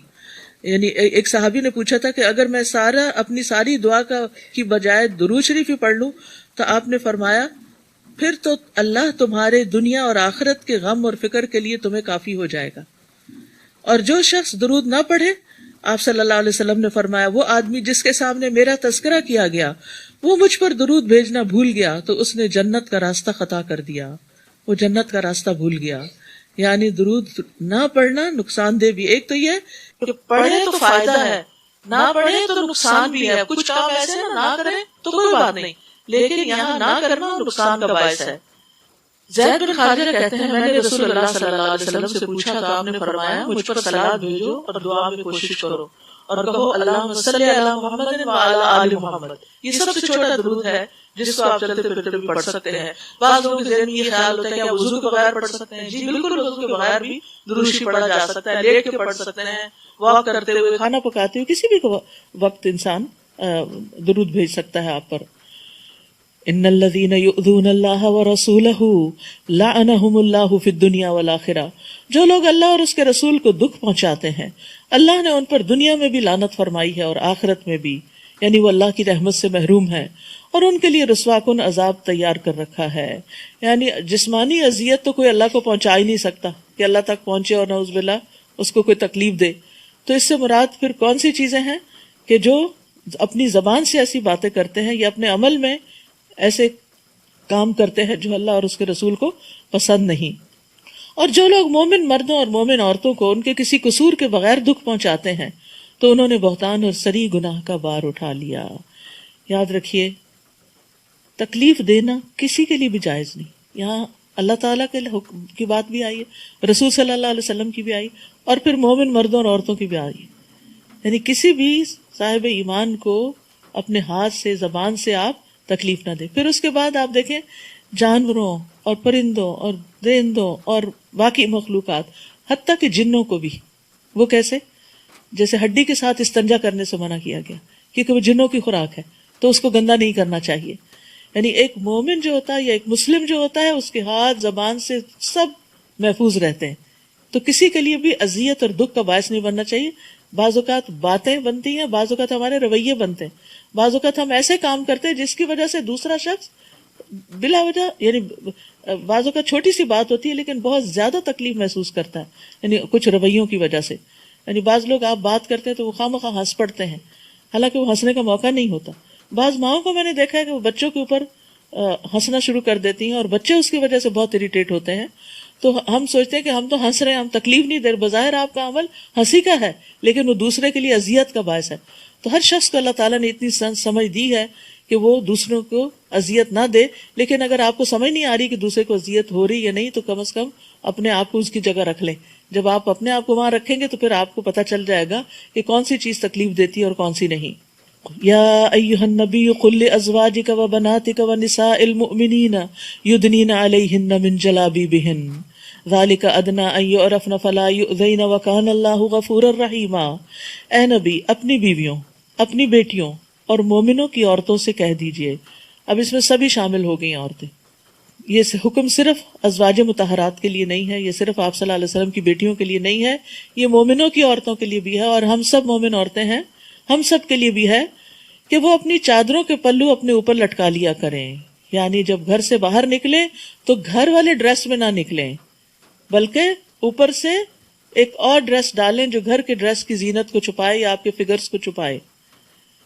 اور اس کی یعنی کہ ابتدائی دور میں تو چونکہ بہت سمپل لائف سٹائل تھا، کپڑے بھی بہت سادے ہوتے تھے، اور عورتیں عام طور پر چادر لے کر گھر سے نکلتی تھی، تو اسی لیے چادر کا ذکر ہوا. اور چادر آج تک معروف چیز ہے. لیکن بعد میں جب لوگوں نے کپڑوں کے اندر طرح طرح کے ڈیزائن بنانے شروع کیے اور زیادہ زیب و زینت اختیار کرنی شروع کر دی، تو پھر صرف چادر سے اور صرف چادر اوڑھ لینے سے وہ سب کچھ نہیں چھپتا. مثلا چادر اڑی تو کیا ہے کہ آپ کے بازو اور آپ کا سارا لباس اور ہر چیز آپ کے فگرز نظر آنے لگ گئے. تو پھر اس چادر کو سی کر جلباب بنا لیا گیا، جس کو یہ عبایا کہتے ہیں. اور اس کو بھی ٹائٹ نہیں ہونا چاہیے کہ آپ کے فگرز نظر آئیں. بعض اوقات وہ بالکل سکن ٹائٹ ہوتا ہے، جیسے گھر کی قمیض پہنی ہوئی ہے تو ویسے ہی بازو بھی پورے کے پورے نظر آ رہے ہیں. تو ایسا نہیں ہونا چاہیے.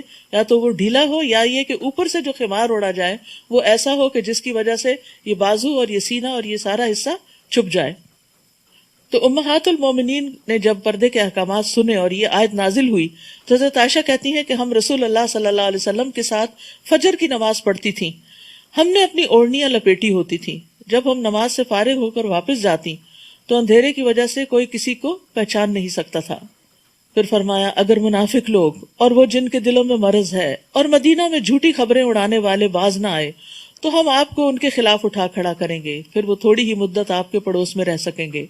یعنی جب کوئی حکم نازل ہوتا تھا تو اہل ایمان تو خوشی سے اس کو قبول کرتے تھے، لیکن منافقین جو تھے وہ نہ تو صحیح طرح اس پر عمل کرتے بلکہ عمل کرنے والوں کا مذاق بھی اڑاتے اور مومن عورتوں کو بھی تنگ کرتے تھے.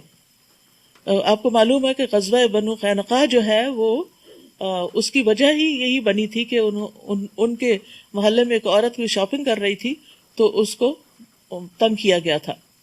تو یہاں ان کو وارننگ دی جا رہی ہے.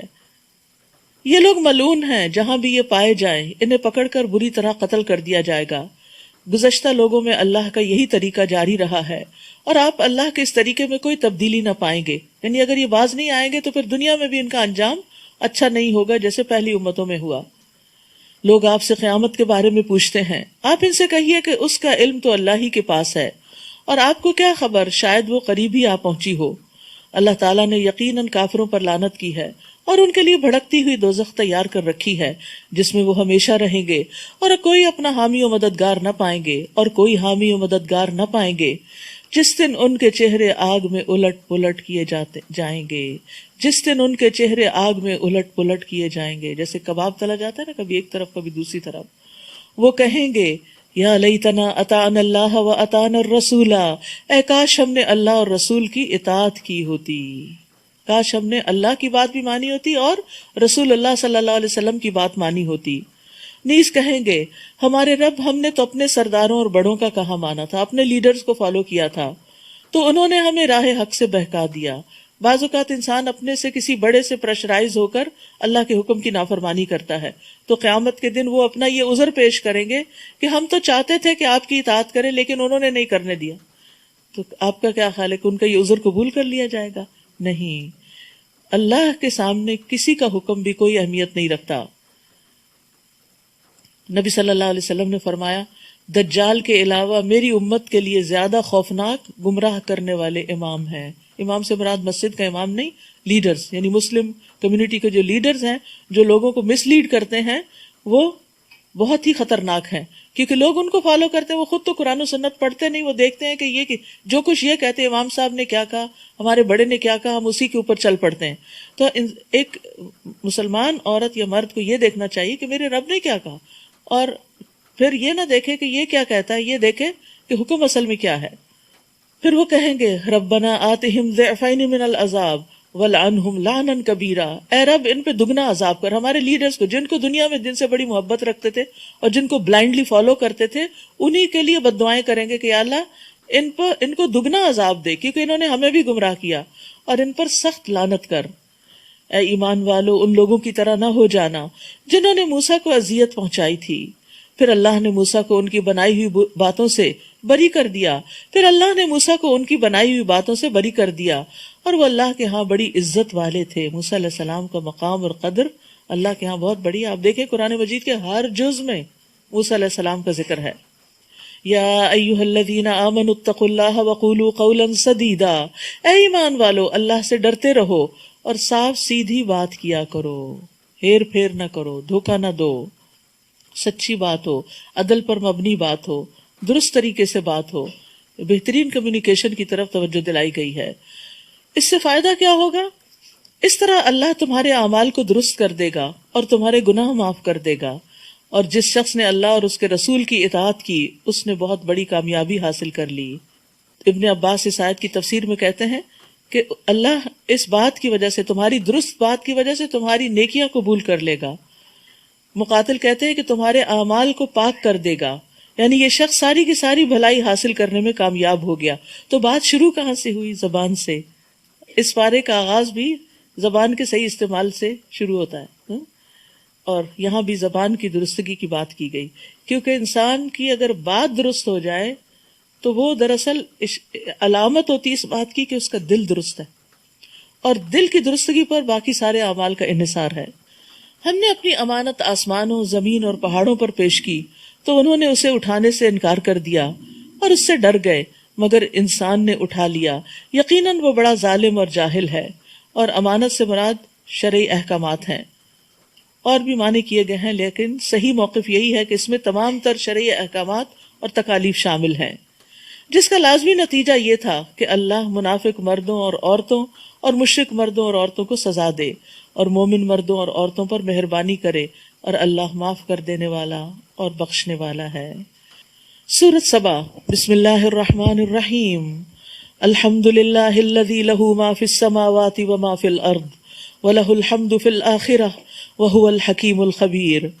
ہر طرح کی تعریف اس اللہ کے لیے ہے جو آسمانوں اور زمین میں ہر چیز کا مالک ہے، اور آخرت میں بھی تعریف اسی کے لیے ہے، اور وہ حکمت والا اور باخبر ہے۔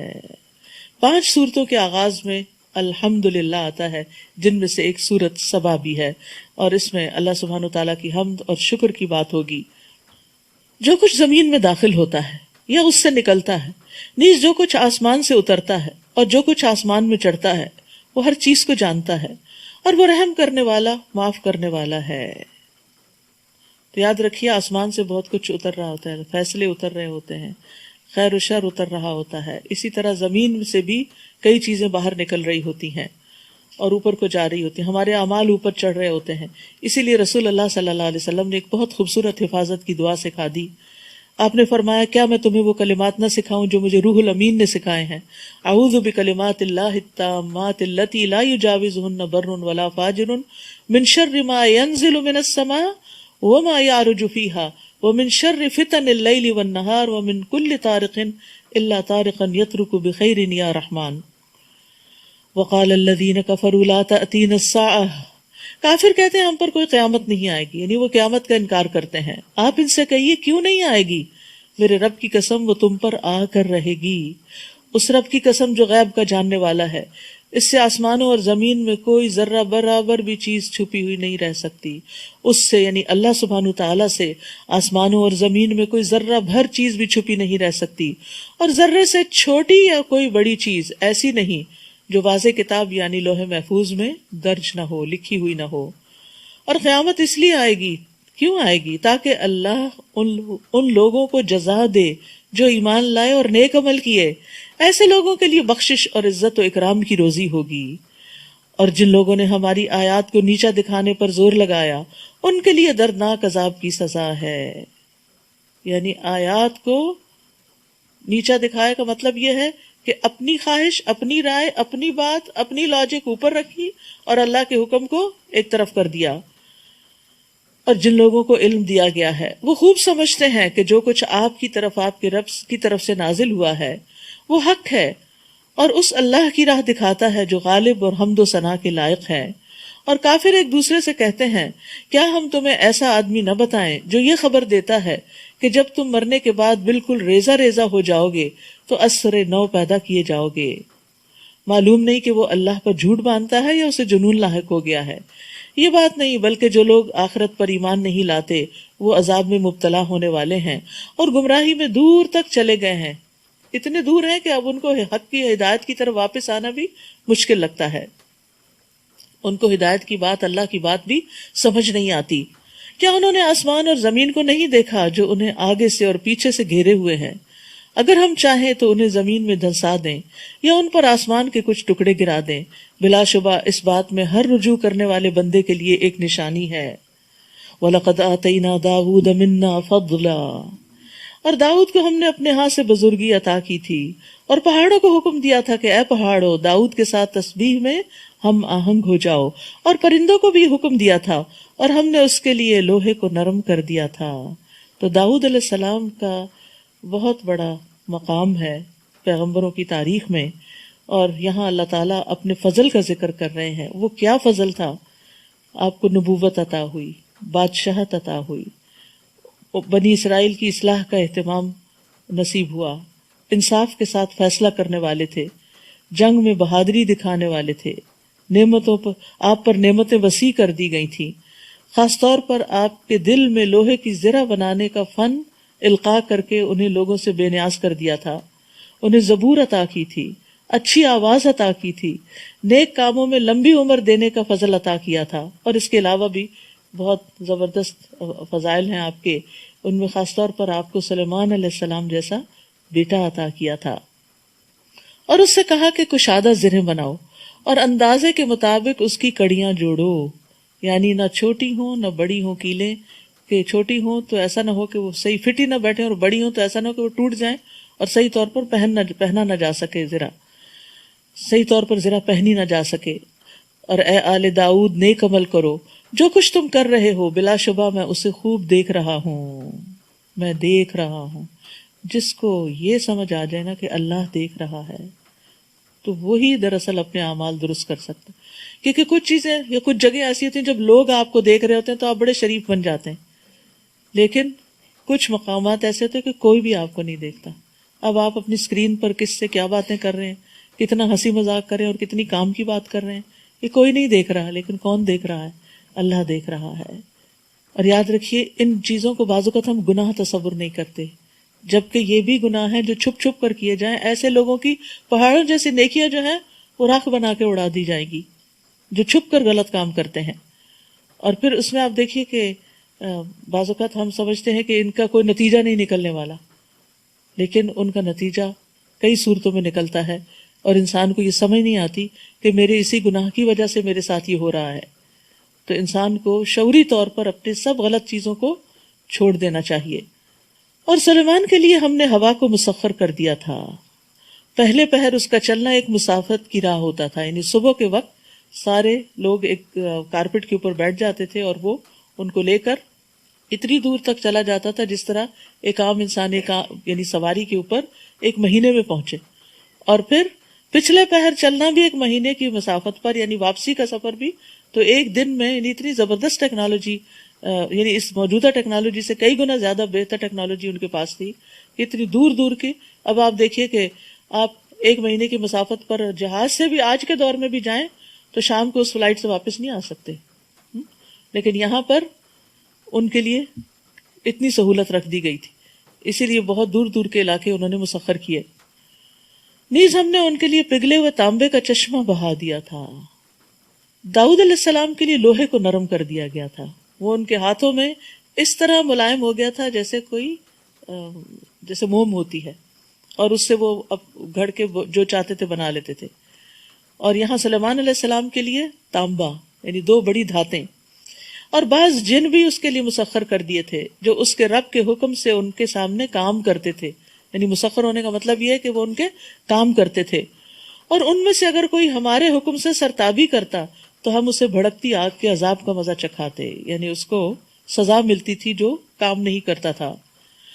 جو کچھ سلیمان چاہتے تھے وہی کچھ وہ جن ان کے لیے بناتے تھے، مثلاً قلعے، مجسمے اور حوض جتنے بڑے لگن اور ایک جگہ جمی رہنے والی دیگیں، کیونکہ ان کے لشکر بہت بڑے تھے تو اتنی بڑی بڑی دیگیں ہوتی تھی کہ جن کو کوئی انسان موو نہیں کر سکتا تھا، اور نہ ہی کوئی انسان بنا بھی سکتا تھا اس دور میں، تو وہ جنوں نے بنائی تھی ان کے لیے۔ اے آل داؤد شکر کے طور پر عمل کرو۔ شکر کے طور پر عمل کون سا ہوتا ہے؟ جس میں اللہ کی اطاعت ہوتی ہے، اور میرے بندوں میں سے کم ہی شکر گزار ہوتے ہیں۔ یاد رکھیے سورت شروع بھی ہوئی ہے الحمدللہ سے، اور یہاں آل داؤد کے شکر کا ذکر ہے۔ حمد میں حمد کے 2 حصے ہوتے ہیں، ایک تعریف ہوتی ہے اور ایک شکر ہوتا ہے. یعنی تم اللہ کی نعمتوں پر شکر ادا کرو، شکر دل سے بھی، شکر زبان سے بھی، اور شکر اعضاء کے ساتھ بھی.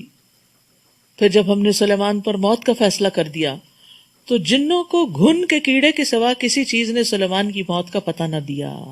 سبحان اللہ، اتنے بڑے بڑے جن تھے لیکن علم غیب نہیں جانتے تھے کہ سلیمان علیہ السلام فوت ہو چکے ہیں. وہ جس طرح ان کو واچ کرتے تھے اور کھڑے ہو کر ان کی سپرویژن کرتے تھے، وہ اسی طرح کھڑے تھے اور جن ان کے آگے لگے ہوئے تھے، کھپے ہوئے تھے، اور وہ کھڑے رہے. جنوں کو نہیں پتا چلا کہ ان کی روح فنا، یعنی روح جا چکی ہے، یہ فوت ہو چکے ہیں. تو اتنے میں جو وہ لاٹھی تھی ان کی جس سے وہ ٹیک لگا کے کھڑے تھے، زمین کے کیڑے یعنی گھن نے ان کو کھانا شروع کیا، اور وہ ٹوٹ کر جب گری کھوکھلی ہو کر تو جنوں کو پتا چلا کہ سلیمان علیہ السلام فوت ہو گئے ہیں. جب وہ گر پڑے تو جنوں پر واضح ہو گیا کہ اگر وہ غیب جانتے ہوتے تو ایسے ذلت کے عذاب میں نہ پڑتے. بڑا زبردست سبق ہے اس میں. بعض لوگ جنوں سے غیب کی خبریں پوچھتے ہیں، تو اس عمل سے بھی پرہیز کرنا چاہیے. جن غیب نہیں جانتے، الا یہ کہ وہ جا کے کوئی چیز دیکھ کے مشاہدے میں ہو تو وہ اس جگہ پہنچ جائیں تو اور بات ہے، لیکن مستقبل کی خبریں ان سے پوچھنا یہ درست نہیں، کیونکہ اگر وہ بتاتے بھی ہیں تو بہت جھوٹ بولتے ہیں. جیسے وہ حدیث سے پتہ چلتا ہے نا کہ اوپر جاتے ہیں اور پھر وہاں سے کوئی سنگن لے آتے ہیں اور پھر کاہن کو بتاتے ہیں اور وہ 100 جھوٹ ملا کے لوگوں میں عام کر دیتا ہے اس بات کو. بلا شبہ قوم سبا کے لیے ان کے مسکن ہی میں ایک نشانی موجود تھی. یہ قوم سبا وہی تھی جس کی ملکہ بلقیس تھی. اس مسکن کے دائیں بائیں 2 باغ تھے، یعنی جہاں وہ رہتے تھے وہاں باغات تھے. ہم نے انہیں کہا تھا کہ اپنے رب کا دیا ہوا رزق کھاؤ اور اس کا شکر ادا کرو. پاکیزہ اور ستھرا شہر ہے، عمدہ رہنے کی جگہ ہے اور معاف فرمانے والا رب. فاعرضوا، مگر انہوں نے منہ موڑ لیا، شکر ادا نہیں کیا نعمتوں پر. تو ہم نے ان پر زور کا سیلاب چھوڑ دیا اور ان کے دونوں باغوں کو ایسے 2 باغوں میں بدل دیا جن کے میوے بد مزہ تھے، اور ان میں کچھ پیلو کے درخت تھے، کچھ جھاؤ کے، تھوڑی سی بیریاں تھیں. سارے باغ تباہ ہو گئے اور اس کے بعد بیکار چیزیں بچیں. یہ ہوتا ہے ناشکری کا انجام. یعنی شکر سے اعراض یا منہ موڑنا نعمت کو بدل دینے کا سبب بن جاتا ہے. تو اس لیے جتنی بھی نعمتیں ہیں ان پر اللہ تعالیٰ کا شکر ادا کرنا چاہیے، چاہے وہ ظاہری نعمتیں ہیں یا باطنی نعمتیں ہیں. چاہے آپ کو نظر آتی ہیں، سمجھ آتی ہیں یا نہیں آتی، تو اس طرح کہہ کے بھی دعا کرنی چاہیے کہ یا اللہ جن نعمتوں کو میں جانتی نہیں ان پر بھی تیرا شکر ہے. ہم نے یہ سزا ان کی ناشکری کی وجہ سے دی تھی اور ہم ناشکروں کو ایسا ہی بدلہ دیا کرتے ہیں. تو ناشکری نعمت کی ہلاکت کا باعث ہوتی ہے. اور خاص طور پر خواتین کے بارے میں حدیث میں آتا ہے کہ وہ شکر گزار نہیں ہوتی، یعنی شوہروں کی. تو بندوں کے بھی شکر گزار ہونا چاہیے، کیونکہ من لم یشکر الناس لم یشکر اللہ. جو بندوں کا شکر ادا نہیں کرتا وہ اللہ تعالیٰ کا بھی نہیں کرتا. ہم نے ان کی بستی اور اس بستی کے درمیان جس میں ہم نے برکت رکھی تھی، یعنی فلسطین کی بستی، کھلے راستے پر کئی بستیاں آباد کر دی تھی. یعنی پوری شاہراہ جو جاتی تھی یمن سے فلسطین کی طرف، شام کی طرف، وہ پورا راستہ آباد تھا اور ان میں چلنے کی منزلیں مقرر کر دی تھی. یعنی مختلف سپاٹس تھے جن پر لوگ آ کر اپنی بریک لیتے تھے کہ ان میں رات دن بلا خوف و خطر امن سے سفر کرو. مگر وہ کہنے لگے اے ہمارے رب، ہمارے سفر کی مسافتیں دور کر دے. یہ کہہ کر انہوں نے اپنے آپ پر ہی ظلم کیا، چنانچہ ہم نے انہیں افسانے بنا دیا اور انہیں ٹکڑے ٹکڑے کر دیا. اس میں یقیناً ہر صابر و شاکر کے لیے کئی نشانیاں ہیں. یاد رکھیے بعض اوقات جب نعمتیں بہت عام ہو جاتی ہیں تو ہم فار گرانٹیڈ لینے لگتے ہیں. ہم سوچتے ہیں کہ یہ شاید ہمارا ہی کمال ہے اور ہم محنت کرتے ہیں اور اس لیے ہمیں یہ سب کچھ ملا ہوا ہے، لیکن اچانک آن کی آن میں سب کچھ بعض اوقات تبدیل ہو کر رہ جاتا ہے. تو اس لیے کبھی غصے میں آ کر، کبھی تکلیف میں کوئی منہ سے ایسا کلمہ نہ نکالے کہ جو نعمتوں کو ختم کرنے کا باعث بنے. بعض اوقات یہ کہتے ہیں نا، یعنی آپ کوئی بیمار ہے یا کوئی غصے میں آپ اس کو کوئی نعمت دیتے اٹھا کے پھینک دیتا ہے، تو یہ بھی ناشکری کا ایک حصہ ہے. بعض اوقات کہتا ہے نہیں چاہیے مجھے، بعض اوقات کوئی کہتا ہے یہ چیز بڑی نعمت ہے، ہوگی نعمت. نعوذ باللہ، ایسے الفاظ سے پرہیز کرنا چاہیے. کیونکہ ہم ویسے تو سوچتے نہیں ہم تو کبھی نہیں ناشکری کرتے، ہم تو جو نعمت و شکریہ ادا کرتے ہیں. لیکن یہ ناشکری کیا ناشکری ہے؟ یہ ناشکری غصے کے وقت منہ سے نکلے ہوئے الفاظ، غم کے وقت نکلے ہوئے، یا پھر کسی بھی موقع پر ایسے اکڑ کے بگڑ کے منہ سے نکلے ہوئے الفاظ. تو کسی بھی نعمت کو چھوٹا نہیں سمجھنا چاہیے، حقیر نہیں سمجھنا چاہیے. اور ان لوگوں کے متعلق ابلیس نے اپنا گمان درست پایا، چنانچہ مومنوں کے گروہ کے سوا سب نے اسی کی پیروی کی.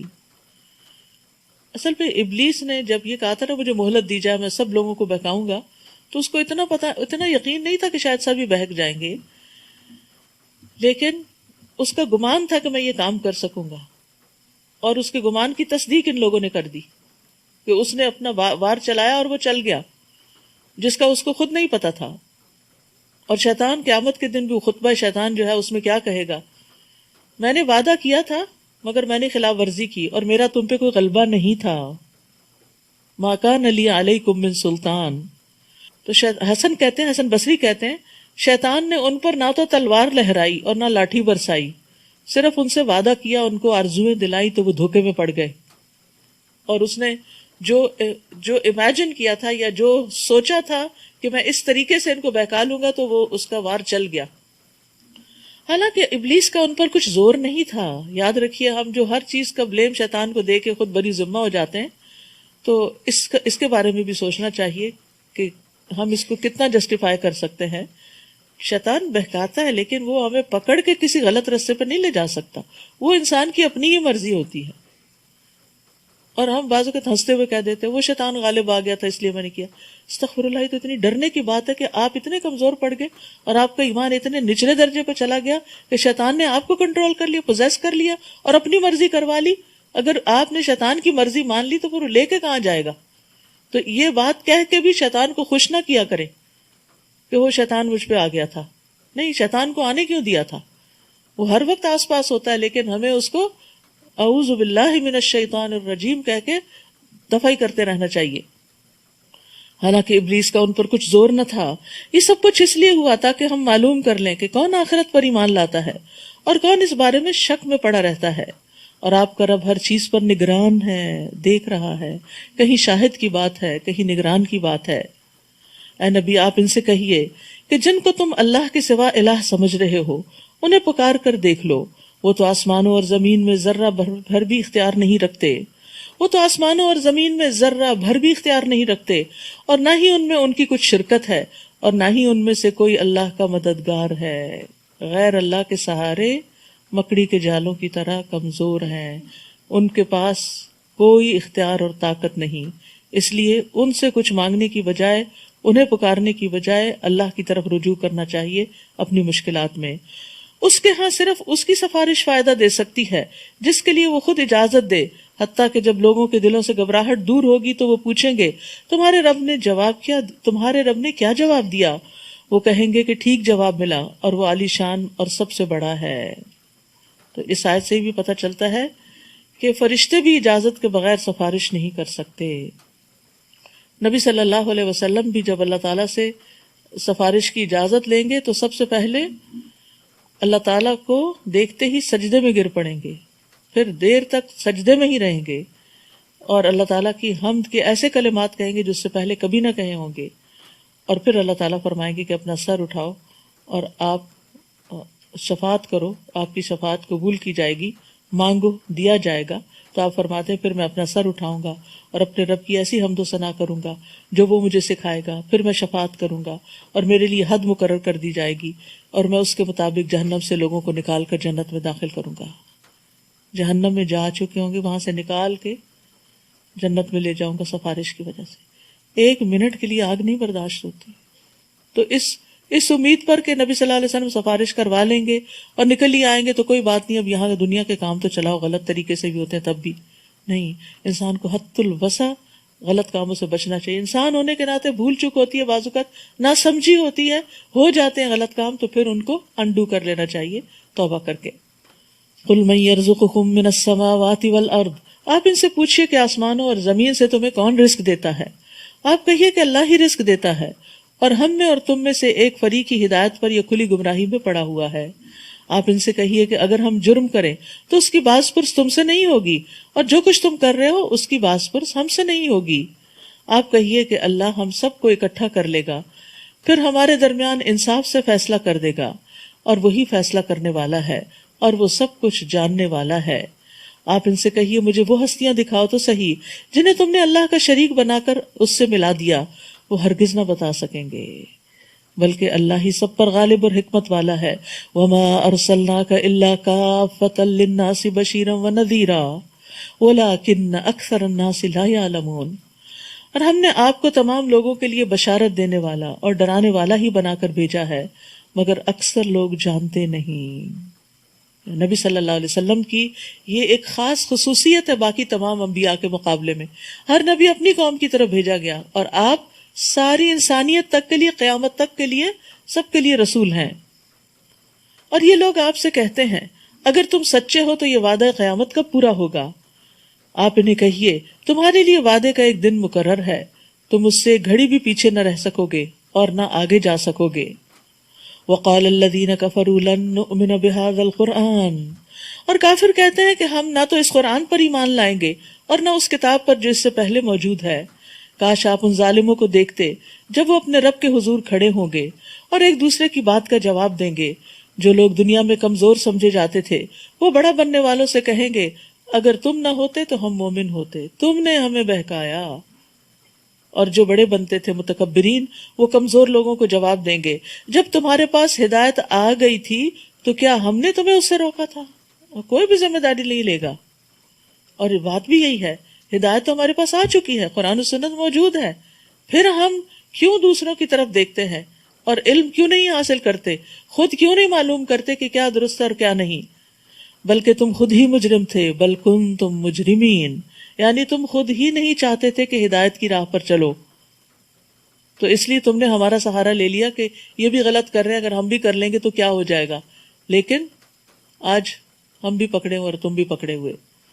اور جو کمزور سمجھے جاتے تھے وہ بڑا بننے والوں سے کہیں گے بات یوں نہیں، بلکہ یہ تمہاری شب و روز کی چالیں تھی جب تم ہمیں حکم دیتے تھے کہ ہم اللہ کا انکار کریں اور اس کے شریک بنائیں، پھر جب وہ عذاب دیکھیں گے تو اپنی ندامت کو چھپائیں گے اور ہم ان کافروں کی گردنوں میں توق ڈال دیں گے، انہیں ایسا ہی بدلہ دیا جائے گا جیسے وہ کام کیا کرتے تھے۔ اور ہم نے جس بستی میں بھی کوئی رسول بھیجا تو اس کے خوشحال لوگوں نے اسے یہی کہا کہ جو پیغام تم لے کر آئے ہو ہم اس کے منکر ہیں، اور یہ بھی کہا کہ ہم مال اور اولاد کے لحاظ سے تم سے بڑھ کر ہیں اور ہمیں کوئی عذاب نہیں دیا جائے گا۔ یہ بھی انسان کی ایک بہت بڑی بھول ہے۔ جب دنیا کی نعمتیں زیادہ مل جاتی ہیں نا، مال بھی زیادہ ہے، اولاد بھی ہے اور قابل اولاد ہے، تو انسان کہتا ہے اللہ تو مجھ سے بڑا ہی راضی ہے، اب میں جو جی چاہے کروں، پھر وہ اپنی خواہشات کے پیچھے چل پڑتا ہے۔ تو اس دھوکے میں انسان کبھی نہ رہے کہ اگر دنیا کا مال زیادہ ملنے لگے تو انسان بھول جائے کہ کہیں وہ اللہ کا پیارا ہے اور اب اس سے کوئی پوچھ نہیں ہوگی۔ اور تمہارے اموال اور اولاد ایسی چیزیں نہیں ہیں جن سے تم ہمارے ہاں مقرب بن سکو۔ آپ ان سے کہیے رزق تو میرا رب جس کے لیے چاہتا ہے فراخ کر دیتا ہے اور جس کے لیے چاہتا ہے کم بھی کر دیتا ہے، لیکن اکثر لوگ جانتے نہیں، یعنی یہ تو رب کا فیصلہ ہے۔ یعنی کسی کو مال زیادہ دیا تو اللہ نے اپنے جناب سے دیا ہے، اسے انسان کو اپنی قابلیت نہیں سمجھنا چاہیے۔ قارون نے سمجھا تھا نا اس کو اپنی قابلیت کہ انما اوتیت علی علم عندی، میں تو علم کی بنا پر دیا گیا ہوں جو مجھے ملا ہے۔ تو اگر کوئی شخص اس زوم میں رہے کہ میرے علم کی بنا پر ہی مجھے سب کچھ ملا ہے تو یہ بھی ایک دھوکہ ہے۔ جب تک اللہ کا اذن نہ ہو انسان کچھ بھی حاصل نہیں کر سکتا۔ بہت سارے علم والے ڈگریاں لیے پھرتے ہیں لیکن رزق سے محروم ہیں۔ آپ ان سے کہیے رزق تو میرا رب جس کے لیے چاہتا ہے فراخ کرتا ہے، اور تمہارے اموال اور اولاد ایسی چیزیں نہیں جن سے تم ہمارے ہاں مقرب بن سکو۔ یعنی تمہارے اولاد اور مال اگر زیادہ ہے، یہ بہت وافر اور قابل ہے، تو یہ کوئی کرائیٹیرین نہیں کہ تم اس کی وجہ سے اللہ کے بہت قریب ہو۔ ہاں، جو شخص ایمان لائے اور نیک عمل کرے وہ مقرب بن سکتا ہے۔ تو وہ جو ایمان لا کے نیک عمل کرتا ہے پھر وہ اپنی اولاد کو بھی نیکی کے رستے پہ لگاتا ہے، وہ اس کے لیے صدقہ جاریہ بنتی ہے، اور اپنے مال کو بھی دین کے رستے میں خرچ کرتا ہے، اللہ کی رضا کے کاموں میں خرچ کرتا ہے، اللہ کی نافرمانی میں خرچ نہیں کرتا، اسراف نہیں کرتا، فضول خرچی نہیں کرتا، تو وہ مال بھی اس کو اللہ کا قرب عطا کرتا ہے۔ یہی لوگ ہیں جنہیں ان کے اعمال کا دگنا صلہ ملے گا۔ دگنا کیوں ملے گا؟ کیونکہ ایک تو اپنے عمل کا اور ایک اپنے مال اولاد کو نیک کاموں میں لگانے کا، اور وہ بالا خانوں میں امن سے رہیں گے۔ اور جو لوگ ہماری آیات کو نیچا دکھانے میں زور صرف کر رہے ہیں اور انہیں عذاب میں حاضر کیا جائے گا، اور جو لوگ ہماری آیات کو نیچا دکھانے میں زور صرف کر رہے ہیں یعنی ان کے اوپر تنقید کرتے رہتے ہیں اور ان کے معنی بدلتے رہتے ہیں، انہیں عذاب میں حاضر کیا جائے گا، ان سے پوچھا جائے گا کہ تمہیں کس نے اجازت دی تھی کہ تم ان کو اپنے منمانے مطلب پہناؤ یا ان کو لوگوں کی نگاہ میں کم قدر کر دو۔ قل ان ربی یبسط الرزق لمن یشاء من عبادہ ویقدر، آپ ان سے کہیے میرا رب اپنے بندوں میں سے جس کے لیے چاہے رزق فراخ کر دیتا ہے۔ تو رزق کس سے مانگنا چاہیے؟ پھر اللہ سے مانگنا چاہیے، اور جس کے لیے چاہتا ہے کم کر دیتا ہے، یعنی زیادہ ہونے کے بعد پھر تھوڑا کر دیتا ہے۔ اور جو کچھ تم خرچ کرتے ہو تو وہی اس کی جگہ تمہیں اور دیتا ہے، اور وہی سب سے بہتر رازق ہے۔ اور یہ ایک بڑی حقیقت ہے کہ انسان جب سے پیدا ہوا خرچ ہی کر رہا ہے نا اپنے اوپر، تو کیا جتنا آج تک خرچ کیا اگر اس سب کو جمع کر لیا جائے، کسی طریقے سے اس کا حساب لگایا جائے، کیا وہ پیدائش کے وقت آپ کے اکاؤنٹ میں جمع تھا؟ نہیں۔ جو آپ آگے بڑھتے رہے، اللہ تعالیٰ آپ کے لیے رزق کے اسباب پیدا کرتا رہا اور آپ اپنے اوپر اور دوسروں پر خرچ کرتے رہے۔ تو آئندہ مستقبل میں بھی انسان کو محنت کوشش کر کر رب سے رزق مانگتے رہنا چاہیے، لیکن پریشان نہیں ہونا چاہیے، کیونکہ یہ اللہ ہی کا فیصلہ ہوتا ہے۔ وما انفقتم من شیء فهو یخلفہ وہو خیر الرازقین، اور جو کچھ تم خرچ کرتے ہو تو وہی اس کی جگہ تمہیں اور دے دیتا ہے، اور وہ سب سے بہتر رازق ہے۔ یعنی خرچ کرنے پر مختلف طریقوں سے بدلہ مل جاتا ہے، یعنی جب آپ نکالتے ہیں تو کس طرح آپ کے اوپر لوٹتا ہے؟ کبھی اتنا ہی واپس آ جاتا ہے جو آپ نے کسی کو دیا ہوتا ہے، کبھی اس سے بھی زیادہ آتا ہے، ہو سکتا ہے اخلاص زیادہ ہو، کبھی اس کے بس مال تو دنیا میں نہیں واپس آتا لیکن ثواب آپ کو مل جاتا ہے، اور آخرت کے لیے وہ مال ذخیرہ ہو جاتا ہے۔ پھر اسی یعنی قبولیت کے وعدے میں خرچ کرنے کا حال دعا کی طرح ہے، کبھی دعا فوراً دنیا میں ہی سن لی جاتی، کبھی ذخیرہ کر لی جاتی، کبھی انسان مال خرچ کرتا ہے تو اللہ تعالیٰ اس کے عوض اس کو صحت عطا کر دیتا ہے۔ کہتے کہ ایک خاتون بہت بیمار تھی، انہوں نے کنواں کھدوایا تو وہ بیماری سے نکل آئیں۔ تو اسی طرح کے واقعات سنتے رہتے ہیں کہ کوئی خاص کام کیا، کسی خاص چیز میں خرچ کیا، اور بعض اوقات ایک نہیں کئی کنویں بھی آپ کھدواتے ہیں لیکن اثر نہیں بھی ہوتا، کیونکہ اللہ تعالیٰ سمجھتا ہے زیادہ بہتر کہ آپ کو آج سے زیادہ کل کی ضرورت ہے، آخرت میں زیادہ ضرورت ہے، تو وہ آخرت کے لیے جمع کر لیتے ہیں۔ اور لوگ اس نکتے کو نہیں سمجھتے اور مایوس ہو جاتے ہیں۔ یعنی ہم دعائیں کرتے ہیں، ہم خرچ کرتے رہتے ہیں، صدقہ کرتے رہتے ہیں، لیکن پھر بھی کوئی مصیبت آ جاتی تو ہم کہتے ہیں وہ حدیث کہاں گئی کہ صدقہ بلاؤں کو ٹالتا ہے، تو پھر یہ کیوں آ گئی؟ تو یہ ہے کہ اللہ سبحانہ وتعالیٰ وقتی طور پہ آزمائش میں مبتلا کر کے کل قیامت کی بڑی بڑی بلاؤں کو ٹال دے گا اسی صدقے کی وجہ سے۔ لیکن ہم چونکہ صرف دنیا دیکھ رہے ہوتے ہیں، آخرت کو نہیں دیکھتے، اس لیے ہم اس کو سمجھتے ہی کچھ نہیں۔ کبھی ایسا بھی ہوتا ہے کہ صدقہ خیرات کی وجہ سے نسلوں کے اندر خیر جاری ہو جاتی ہے۔ تو اللہ تعالیٰ کے اپنی مخلوق کے بارے میں بڑے بڑے راز ہیں، ہمیں اس کے وعدوں پر یقین کرتے ہوئے اس کے راستے میں کچھ نہ کچھ دیتے ہی رہنا چاہیے۔ اور نیکی کے جتنے بھی کام ہیں نا، سب میں کچھ کچھ حصہ ڈالنا چاہیے۔ ہمیں نہیں معلوم کون سا پروجیکٹ، کون سا بیج کتنا فلرش کر کے کتنا زیادہ بارآور ہو جائے۔ اور یاد رکھیے کہ یہ خرچ صرف صدقہ ہی نہیں بڑھاتا، بلکہ پیچھے ہم نے پڑھا کہ زکوٰۃ بھی جو اللہ کے چہرے کی خاطر دیتے ہیں تو وہ بھی اپنے اجر کو بڑھانے والے ہیں۔ وما آتیتم من زکاۃ تریدون وجہ اللہ فاولئک هم المضعفون۔ رسول اللہ صلی اللہ علیہ وسلم نے فرمایا کہ بے شک اللہ تعالیٰ نے مجھ سے فرمایا خرچ کرو، تم پر خرچ کیا جائے گا، صدقہ دینے سے مال کم نہیں ہوتا، قیامت کے دن ہر انسان اپنے صدقے کے سائے میں ہوگا، جبکہ سورج بہت قریب ہوگا تو انسان کے اوپر جو امبریلا ہوگا وہ اس کے اپنے ہی صدقے کا ہوگا۔ لیکن فضول خرچی کرنے پر انسان کو اللہ کی طرف سے کچھ بھی بدلہ نہیں ملے گا۔ اور جس دن اللہ تمام انسانوں کو جمع کرے گا، پھر فرشتوں سے پوچھے گا کیا یہ لوگ تمہاری ہی عبادت کیا کرتے تھے؟ وہ کہیں گے تو پاک ہے، ہمارا سرپرست تو ہے، نہ کہ یہ مشرک، بلکہ یہ لوگ تو جنوں کو پوجتے تھے اور ان میں سے اکثر انہی پر ایمان رکھتے تھے۔ اس وقت ہم کہیں گے آج تم میں سے کوئی بھی دوسرے کے نفع و نقصان کا کچھ اختیار نہیں رکھتا، اور ظالموں سے ہم کہیں گے کہ اس آگ کا مزہ چکھو جسے تم جھٹلایا کرتے تھے۔ اور جب ان پر ہماری واضح آیات پڑھی جاتی ہیں تو کہتے ہیں یہ آدمی تو ایسا ہے جو یہ چاہتا ہے کہ تمہیں تمہارے ان معبودوں سے روک دے جنہیں تمہارے آباء و اجداد پوجا کرتے تھے۔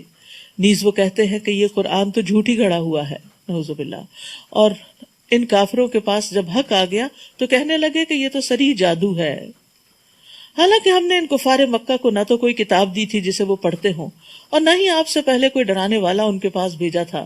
جو لوگ ان سے پہلے گزر چکے ہیں انہوں نے بھی حق کو جھٹلایا تھا، اور جو کچھ ہم نے انہیں دے رکھا تھا یہ لوگ تو اس کے 10ویں حصے کو بھی نہیں پہنچے۔ انہوں نے میرے رسولوں کو جھٹلایا تو دیکھو میری سزا کیسی سخت تھی۔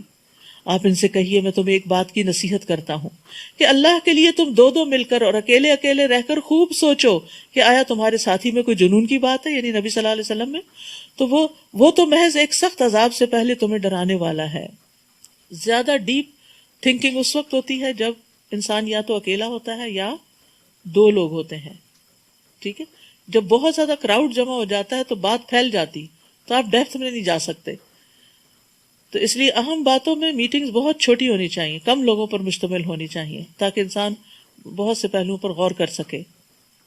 آپ ان سے کہیے اگر میں نے تم سے کوئی اجرت مانگی تو وہ تم ہی رکھو، میرا اجر تو اللہ کے ذمہ ہے اور وہ ہر چیز پر گواہ ہے۔ آپ انہیں کہہ دیجئے میرا رب حق کے ساتھ باطل پر ضرب لگاتا ہے اور وہ سب چھپی باتوں کو جاننے والا ہے۔ آپ کہیے کہ حق آ گیا اور باطل نے نہ تو پہلی بار کچھ کیا تھا نہ دوبارہ کچھ کر سکے گا۔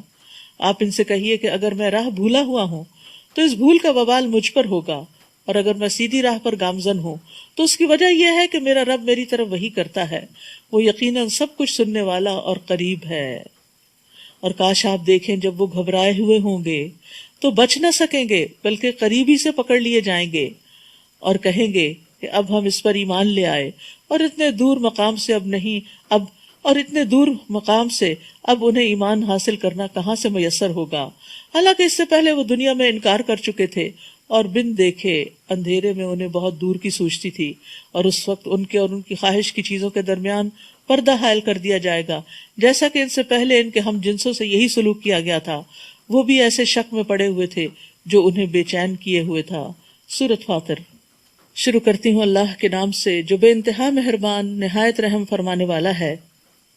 سب تعریف اس اللہ کے لیے ہے جو آسمانوں اور زمین کو پیدا کرنے والا اور فرشتوں کو پیغام رساں بنانے والا ہے۔ فرشتے جن کے 2 2 3 3 اور 4 4 بازو ہیں، وہ اپنی مخلوق کی ساخت میں جیسے چاہے اضافہ کر دیتا ہے کیونکہ وہ ہر چیز پر قادر ہے۔ ہم نے تو فرشتوں کو نہیں دیکھا، لیکن اللہ سبحانہ وتعالیٰ نے ان کی یہ ڈسکرپشن ہمیں بتا دی ہے کہ ان میں بھی درجات ہیں، اور جبریل علیہ السلام کے تو 600 پر تھے۔ رسول اللہ صلی اللہ علیہ وسلم نے فرمایا میں نے سدرۃ المنتہا کے پاس جبریل کو دیکھا، ان کے 600 پر تھے جن سے موتی اور یاقوت جھڑ رہے تھے، اور ان کے پروں میں طاقت بھی بہت ہوتی ہے۔ پرندوں کے پر تو ہلکے پھلکے ہوتے ہیں نا، فیدر ہلکی چیز کے لیے استعمال ہوتا ہے، لیکن فرشتوں کے پر بڑے مضبوط ہوتے ہیں۔ زمزم کے کنویں کے بارے میں آتا ہے کہ فرشتے نے اپنی ایڑی یا اپنے پر سے زمین میں گڑھا کر دیا تھا جس سے پانی ابل آیا۔ اسی طرح قوم لوط کی بستی کو جبریل علیہ السلام نے پر کے ایک نکر سے اٹھا کے اوپر سے نیچے پھینک دیا تھا۔ اللہ اگر لوگوں کے لیے اپنی رحمت کا دروازہ کھول دے تو اسے کوئی بند کرنے والا نہیں۔ اللہ اکبر۔ تو اس لیے کیا کرنا چاہیے؟ یا حی یا قیوم برحمتک استغیث کہہ کے اس کو پکارنا چاہیے، اور جسے وہ بند کر دے تو اس کے بعد اسے کوئی کھولنے والا نہیں، وہ سب پر غالب اور حکمت والا ہے۔ کہتے ہیں نا فلاں کے لیے دعا کرو اس کی قسمت کھل جائے، تو یہی ہوتا ہے قسمت کھلنے میں کہ کاروبار لگ جائے یا شادی ہو جائے اور کہ اللہ کی رحمت ہو جائے۔ جب اللہ کی رحمت آ جاتی ہے تو کوئی رکاوٹ نہیں رہتی۔ لوگوں اپنے آپ پر اللہ کے احسان کو یاد رکھو۔ کیا اللہ کے سوا کوئی اور خالق ہے جو تمہیں آسمانوں اور زمین سے رزق دے؟ یعنی اللہ کو چھوڑ کے، اللہ کو بھول کے کسی اور کو پکارو گے؟ کوئی اور کام آئے گا؟ اس کے سوا کوئی الہ نہیں، پھر تم کہاں سے دھوکہ کھا جاتے ہو؟ اے نبی اگر ان لوگوں نے آپ کو جھٹلایا ہے تو آپ سے پہلے بھی رسولوں کو جھٹلایا جا چکا ہے، اور سب کام تو اللہ ہی کی طرف لوٹائے جائیں گے۔ لوگوں اللہ کا وعدہ سچا ہے، لہذا تمہیں دنیا کی زندگی دھوکے میں نہ ڈال دے، اور نہ ہی اللہ کے بارے میں دھوکہ باز شیطان تمہیں دھوکہ دینے پائے۔ دنیا کی زندگی کا دھوکہ کیا ہے کہ انسان جب نعمتیں ملتی ہیں اس کو پا کے سمجھتا ہے یہ ہمیشہ میرے پاس رہیں گی، لیکن ان میں تبدیلی ہوتے دیر نہیں لگتی۔ یعنی دنیا میں کھو کے نہ رہ جانا۔ اور اللہ کے بارے میں دھوکہ کیا ہوتا ہے؟ جو مرضی کر لو، اللہ تو غفور الرحیم ہے، اور اللہ تعالیٰ کی دوسری صفات ہم بھول جاتے ہیں۔ شیطان یقیناً تمہارا دشمن ہے. تو اس کی دشمنی آپ دیکھیے سوچ پر ہے. سب سے پہلے انسان کی سوچ پہ حملہ آور ہوتا ہے، دل پہ حملہ آور ہوتا ہے اور انسان کی سوچ کو بگاڑتا ہے. اور جب انسان کی سوچ بگڑ جاتی ہے تو اس کی گفتگو بھی خراب ہو جاتی ہے اور اس کے عمل بھی خراب ہو جاتے ہیں، غلط ہو جاتے ہیں. تو اس لیے شیطان سے بچ کے رہنے کی بات کی گئی ہے. شیطان یقیناً تمہارا دشمن ہے، فاتخذوہ عدوا، لہذا اسے دشمن ہی سمجھو. وہ تو اپنے پیروکاروں کو صرف اس لیے بلاتا ہے کہ وہ دوزخی بن جائیں، اس کے ساتھ دوزخ میں جائیں. تو بندہ اللہ کی اطاعت کرے، شیطان کی اطاعت نہ کرے. الذین کفروا لہم عذاب شدید، جو لوگ کافر ہوئے انہیں سخت عذاب ہوگا، اور جو لوگ ایمان لائے اور نیک عمل کیے ان کے لیے بخشش اور بہت بڑا اجر ہے. بھلا جس شخص کا برا عمل خوشنما بنا دیا جائے اور وہ اسے اچھا سمجھنے لگے، اس کی گمراہی کا کوئی ٹھکانہ ہے؟ اللہ تعالیٰ اسی طرح جسے چاہتا ہے گمراہ کرتا ہے. اللہ تعالیٰ اسی طرح جسے چاہتا ہے گمراہ کرتا ہے اور جسے چاہتا ہے ہدایت دیتا ہے. لہٰذا آپ ان پر افسوس کے مارے اپنے آپ کو ہلکان نہ کریں. جو کچھ وہ کر رہے ہیں اللہ یقیناً انہیں خوب جاننے والا ہے. اللہ ہی تو ہے جو ہوائیں بھیجتا ہے تو وہ بادل اٹھا لاتی ہیں، پھر ہم اس بادل کو کسی مردہ بستی کی طرف چلا کر لے جاتے ہیں اور اس زمین کے مردہ ہونے کے بعد پھر سے اسے زندہ کر دیتے ہیں. انسانوں کا جی اٹھنا بھی اسی طرح ہوگا. من کان یرید العزت فللہ العزت جمیعا، جو شخص عزت چاہتا ہے تو عزت تو تمام تر اللہ ہی کے لیے ہے. اور بعض اوقات انسان اپنی عزت بنانے کے لیے جھوٹے کام بھی کرتا ہے، دھوکہ دیتا ہے، منافقت کرتا ہے، لیکن وہ بھول جاتا ہے کہ عزت کا مالک اللہ ہے، اللہ ہی دے گا تو ملے گی. اس لیے اللہ کو راضی کرنے کی ضرورت ہے، کیونکہ جب اللہ راضی ہو جاتا ہے تو وہ فرشتوں میں جبریل کو منادی کر کے کہتا ہے کہ میں فلاں سے راضی ہوں اور فلاں سے محبت کرتا ہوں، تم بھی اس سے محبت کرو. تو پھر وہاں سے یہ سب کچھ آتا ہے. پاکیزہ کلمات اسی کی طرف چڑھتے ہیں. پاکیزہ کلمات کون سے ہیں؟ اچھی باتیں، سبحان اللہ والحمدللہ، تسبیحات، ذکر. اور صالح عمل انہیں اوپر اٹھاتا ہے. یاد رکھیے خالی باتیں بھی کافی نہیں ہوتی جب تک عمل نہ ہو. عمل اوپر لے جائے گا ان کو. گویا ذکر بھی اس وقت زیادہ فائدہ مند ہے یا فائدہ دیتا ہے جب انسان عمل بھی اچھے کرے. کیونکہ بعض اوقات ہم کہتے ہیں ہم نے یہ بڑا وظیفہ کیا، ہمارا کوئی وظیفہ کام نہیں آیا، کہتے ہیں نا لوگ. تو کبھی سوچا ہم نے کہ وظیفے کے ساتھ نماز بھی تو پڑھنی تھی. یعنی بہت ساری ہماری جو مشکلات ہیں ان کے پیچھے وجہ یہ ہوتی ہے کہ ہم اپنی نمازوں کی صحیح حفاظت نہیں کر رہے ہوتے، پابندی نہیں کر رہے ہوتے. اس سے گھروں میں نحوست ہوتی، مشکلات آتی ہیں، پریشانیاں آتی. پھر ہم نمازیں پڑھنے کی بجائے وَاسْتَعِینُوا بِالصَّبْرِ وَالصَّلَاةِ کی بجائے کیا شروع کر دیتے ہیں؟ وظیفے شروع کر دیتے ہیں. اور پھر جب ان کا کوئی اثر نہیں ہوتا تو پھر دین سے ہی باغی ہو جاتے ہیں. تو یہ بہت اہم بات ہے کہ پاکیزہ کلمات اسی کی طرف چڑھتے ہیں اور صالح عمل انہیں اوپر اٹھاتا ہے. یعنی قبولیت بھی جب ہی ہوگی. اور جو لوگ بری چالیں چلتے ہیں تو ایسے لوگوں کے لیے سخت عذاب ہے اور ان کی چال ہی برباد ہونے والی ہے. واللہ خلقکم من تراب ثم من نطفۃ ثم جعلکم ازواجا، اور اللہ نے تمہیں مٹی سے پھر نطفے سے پیدا کیا، پھر تمہیں جوڑے جوڑے بنایا مرد اور عورت کی شکل میں.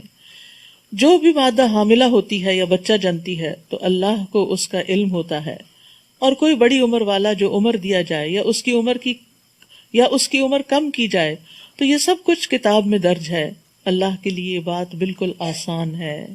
اللہ کے لیے یہ بات بالکل آسان ہے. یعنی عمر زیادہ کرنا یا کم کرنا یا یہ سب کچھ اسی کے اختیار میں ہے. اور دو طرح کے سمندر ایک جیسے نہیں ہو سکتے، جن میں ایک کا پانی میٹھا پیاس بجھانے والا اور پینے میں خوشگوار ہو، اور دوسرا کھاری کڑوا. تو ایسے انسانوں کی بھی دو قسمیں، ایسے حالات بھی دو طرح کے ہوتے ہیں. اور تم دونوں سے تر و تازہ گوشت حاصل کر کے کھاتے ہو اور زیور بھی نکالتے ہو جو تم پہنتے ہو. یعنی فائدہ دونوں سے ہی پہنچتا ہے. بعض اوقات جو لوگ ہمیں تکلیف دیتے ہیں ان سے فائدے بھی بہت پہنچتے ہیں. اور اسی سمندر میں تم دیکھتے ہو کہ کشتیاں پانی کو چیرتی پھاڑتی چلی جا رہی ہیں تاکہ ایسے سفر سے تم اللہ کا فضل تلاش کرو اور اس کا شکر ادا کرو. وہ رات کو دن اور دن کو رات میں داخل کرتا ہے. اس نے سورج اور چاند کو مسخر کیا ہے. ہر ایک مقرر مدت تک چلتا رہے گا. یہ ہے اللہ کی شان جو تمہارا رب ہے، اسی کی بادشاہی ہے، اور اسے چھوڑ کر جنہیں تم پکارتے ہو وہ تو کھجور کی گٹلی کے ایک چھلکے کے بھی مالک نہیں۔ غیر اللہ کی تو اتنی بھی ملکیت نہیں۔ پھر آپ کہیں گے یہ جو ہمارے پاس سب کچھ ہے یہ بھی تو ہماری ملکیت ہے، نہیں، اصل میں اس کا بھی مالک اللہ ہی ہے، یہ وقتی طور پر ہمارے ہاتھ میں ہے۔ اگر تم انہیں پکارو تو وہ تمہاری پکار سن نہیں سکتے۔ پتھر کے بت کہاں سے سنیں گے؟ قبر میں پڑے ہوئے مردے کہاں سے سنیں گے؟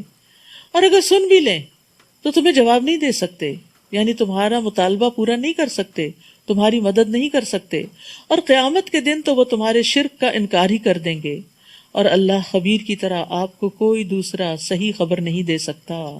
تو جو اللہ نے خبر دی ہے اس پہ یقین کر لو کہ حالات اور معاملہ ایسا ہی ہے۔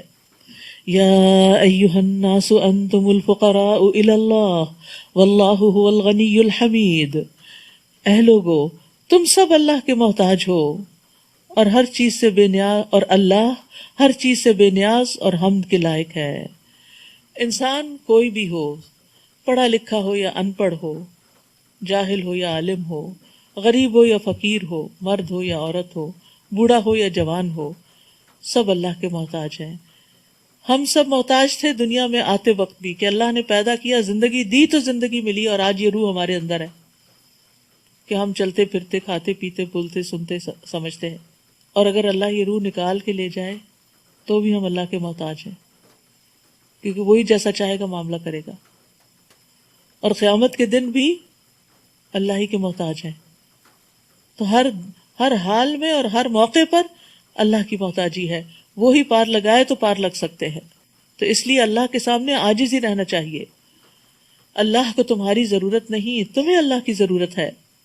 اگر وہ چاہے تو تمہیں لے جائے اور تمہاری جگہ کوئی نئی مخلوق لے آئے، اور یہ بات اللہ پر کچھ دشوار نہیں، اور کوئی بوجھ اٹھانے والا دوسروں کے گناہوں کا بوجھ نہیں اٹھائے گا۔ اور اگر بوجھ سے لدا ہوا شخص کسی دوسرے کو اٹھانے کے لیے بلائے گا بھی تو کوئی اس کے بوجھ کا کچھ بھی حصہ اٹھانے کو تیار نہ ہوگا۔ یعنی ہر شخص کو قیامت کے دن اپنے گناہ خود اپنے اوپر ہی لادنے ہوں گے، اگرچہ وہ اس کا قرابت داری کیوں نہ ہو، رشتہ دار، ماں باپ، بہن بھائی، بیٹے، اولاد، کوئی بھی انسان کے گناہوں کو نہیں اپنے سر پہ اٹھائے گا، انسان کو خود ہی اٹھانا ہوگا۔ اے نبی، آپ تو صرف ان لوگوں کو ہی ڈرا سکتے ہیں جو بن دیکھے اپنے رب سے ڈرتے ہیں اور نماز قائم کرتے ہیں، اور جو شخص پاکیزگی اختیار کرتا ہے تو وہ اپنے ہی لیے اختیار کرتا ہے، اور سب کو اللہ ہی کی طرف لوٹ کر جانا ہے۔ وَمَن تَزَكَّىٰ فَإِنَّمَا يَتَزَكَّىٰ لِنَفْسِهِ وَإِلَى اللَّهِ الْمَصِيرُ۔ ہم اپنی بری عادتیں چھوڑیں یا نہ چھوڑیں، ہم اپنے دل کا تزکیہ کریں یا نہ کریں، واپسی تو اللہ کی طرف ہے۔ تو کامیاب کون ہے؟ قد افلح من تزکیٰ، کامیاب ہو گیا وہ جس نے پاکیزگی اختیار کر لی۔ یاد رکھیے قیامت کے دن بیٹا بھی ماں باپ کا بوجھ اٹھانے سے انکار کر دے گا۔ ابن عباس کہتے ہیں باپ اور ماں اپنے بیٹے کو ملیں گے تو کہیں گے بیٹے میرے کچھ گناہ اپنے سر پہ لے لو، وہ کہے گا میں ایسا نہیں کر سکتا، جو گناہ میرے اوپر ہیں وہی مجھے کافی ہیں۔ تو اگر اولاد ہی کام نہیں آئے گی تو دوسرے کہاں سے کام آئے گی؟ وما یستوی الاعمی والبصیر، نہ تو دیکھنے والا اور نہ دیکھنے والا، وما یستوی الاعمی والبصیر، تو نابینا اور بینا برابر نہیں ہو سکتے۔ ولا الظلمات ولا النور، اور نہ اندھیرے اور روشنی، ولا الظل ولا الحرور، اور نہ سایہ اور دھوپ ایک جیسی۔ وما یستوی الاحیاء ولا الاموات، اور نہ ہی زندے اور مردے ایک جیسے ہوتے ہیں۔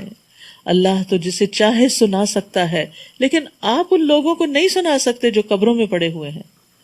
یعنی اللہ تعالیٰ تو مردے کو بھی سنا سکتا ہے اپنی بات، لیکن ایک عام انسان مردوں کو نہیں سنا سکتا۔ آپ دیکھیں کہ قبر میں جانے سے پہلے جب مردہ کفن میں لپیٹے پڑا ہوتا ہے، لوگ اس کے شکل دیکھ رہے ہوتے ہیں، اس سے 100 سوال بھی کریں، 100 دفعہ ریپیٹ کے بھی کوئی بات کرے، کیا وہ بولتا ہے؟ کیا وہ جواب دیتا ہے؟ کیا وہ کچھ کرتا ہے اٹھ کے؟ کچھ بھی نہیں۔ تو یہ کیسے ہوگا کہ جو ہی وہ قبر کے اندر پہنچے اور منو مٹی ان کے اوپر پڑ گئی تو وہ بولنا شروع ہو گئے؟ آپ تو صرف ایک ڈرانے والے ہیں۔ یقیناً ہم نے آپ کو سچا دین دے کر بھیجا، بشارت دینے والا اور ڈرانے والا بنا کر، اور کوئی امت ایسی نہیں گزری جس میں کوئی ڈرانے والا نہ آیا ہو۔ اور اگر یہ لوگ آپ کو جھٹلاتے ہیں تو ان سے پہلے کے لوگ بھی جھٹلاتے رہے ہیں۔ ان کے رسول ان کے پاس واضح دلائل صحیفے اور روشنی بخش کتاب لائے تھے. تو جن لوگوں نے کفر کیا انہیں میں نے پکڑ لیا، پھر دیکھو میری گرفت کیسی سخت تھی. کیا تم دیکھتے نہیں کہ اللہ آسمان سے پانی برساتا ہے جس سے ہم رنگا رنگ کے پھل پیدا کرتے ہیں، اور پہاڑوں میں بھی مختلف رنگوں کی سفید، سرخ اور گہری سیاہ دھاریاں ہوتی ہیں. اللہ تعالیٰ کائنات کی نشانیاں دکھا رہا ہے. اور اسی طرح انسانوں، جانوروں اور مویشیوں کے بھی رنگ مختلف ہیں. یعنی یہ کائنات جو ہے یہ اختلاف پر قائم ہے، اس میں ویرائٹی ہے، اس میں ڈفرینسز ہیں، اس میں کنٹراسٹ ہیں، اس میں کنٹراڈکشنز ہیں. تو جو شخص یہ سمجھے کہ مجھے ان میں سے کسی چیز کا سامنا نہ کرنا پڑے اور میری زندگی سموتھ ہو جائے، جو میں چاہوں بس ویسے ہی ہر چیز ہو جائے، تو ایسا نہیں ہوتا، ایسا نہیں ہو سکتا. اور اسی طرح انسانوں، جانوروں اور مویشیوں کے بھی رنگ مختلف ہیں. بے شک اللہ کے بندوں میں سے اس سے ڈرتے ہیں جو علم رکھتے ہیں. اللہ تعالیٰ یقیناً ہر چیز پر غالب اور بخشنے والا ہے. تو حقیقی عالم وہی ہوتا ہے جو اللہ کی معرفت کا علم رکھتا ہے، جو اللہ کو پہچانتا ہے اور اس سے ڈرتا ہے اور اس کی مرضی کے مطابق عمل کرتا ہے. تو اصل علم وہی ہے جو اللہ کی خشیت پیدا کرے. ابن مسعود کہتے ہیں زیادہ علمی گفتگو کرنے کا نام علم نہیں بلکہ علم خشیت کا نام ہے. مسروق کہتے ہیں آدمی کے عالم ہونے کے لیے اتنا ہی کافی ہے کہ وہ اللہ سے ڈرتا ہو، اور آدمی کے جاہل ہونے کے لیے اتنا ہی کافی ہے کہ وہ اپنے عمل پر خود پسندی اور غرور ظاہر کرے. مالک بن انس کہتے ہیں جو علم کا طالب ہو اس پر لازم ہے کہ وہ وقار، سکینت اور خشیت کو اپنائے. 3 چیزیں ہمارے اندر ہونی چاہیے. وقار، جیسے شروع میں پڑھا نا کہ بات کرتے ہوئے بھی ایک وقار ہونا چاہیے. سکینت، ٹھہراؤ، جلد بازی نہیں، پینک ہی نہیں.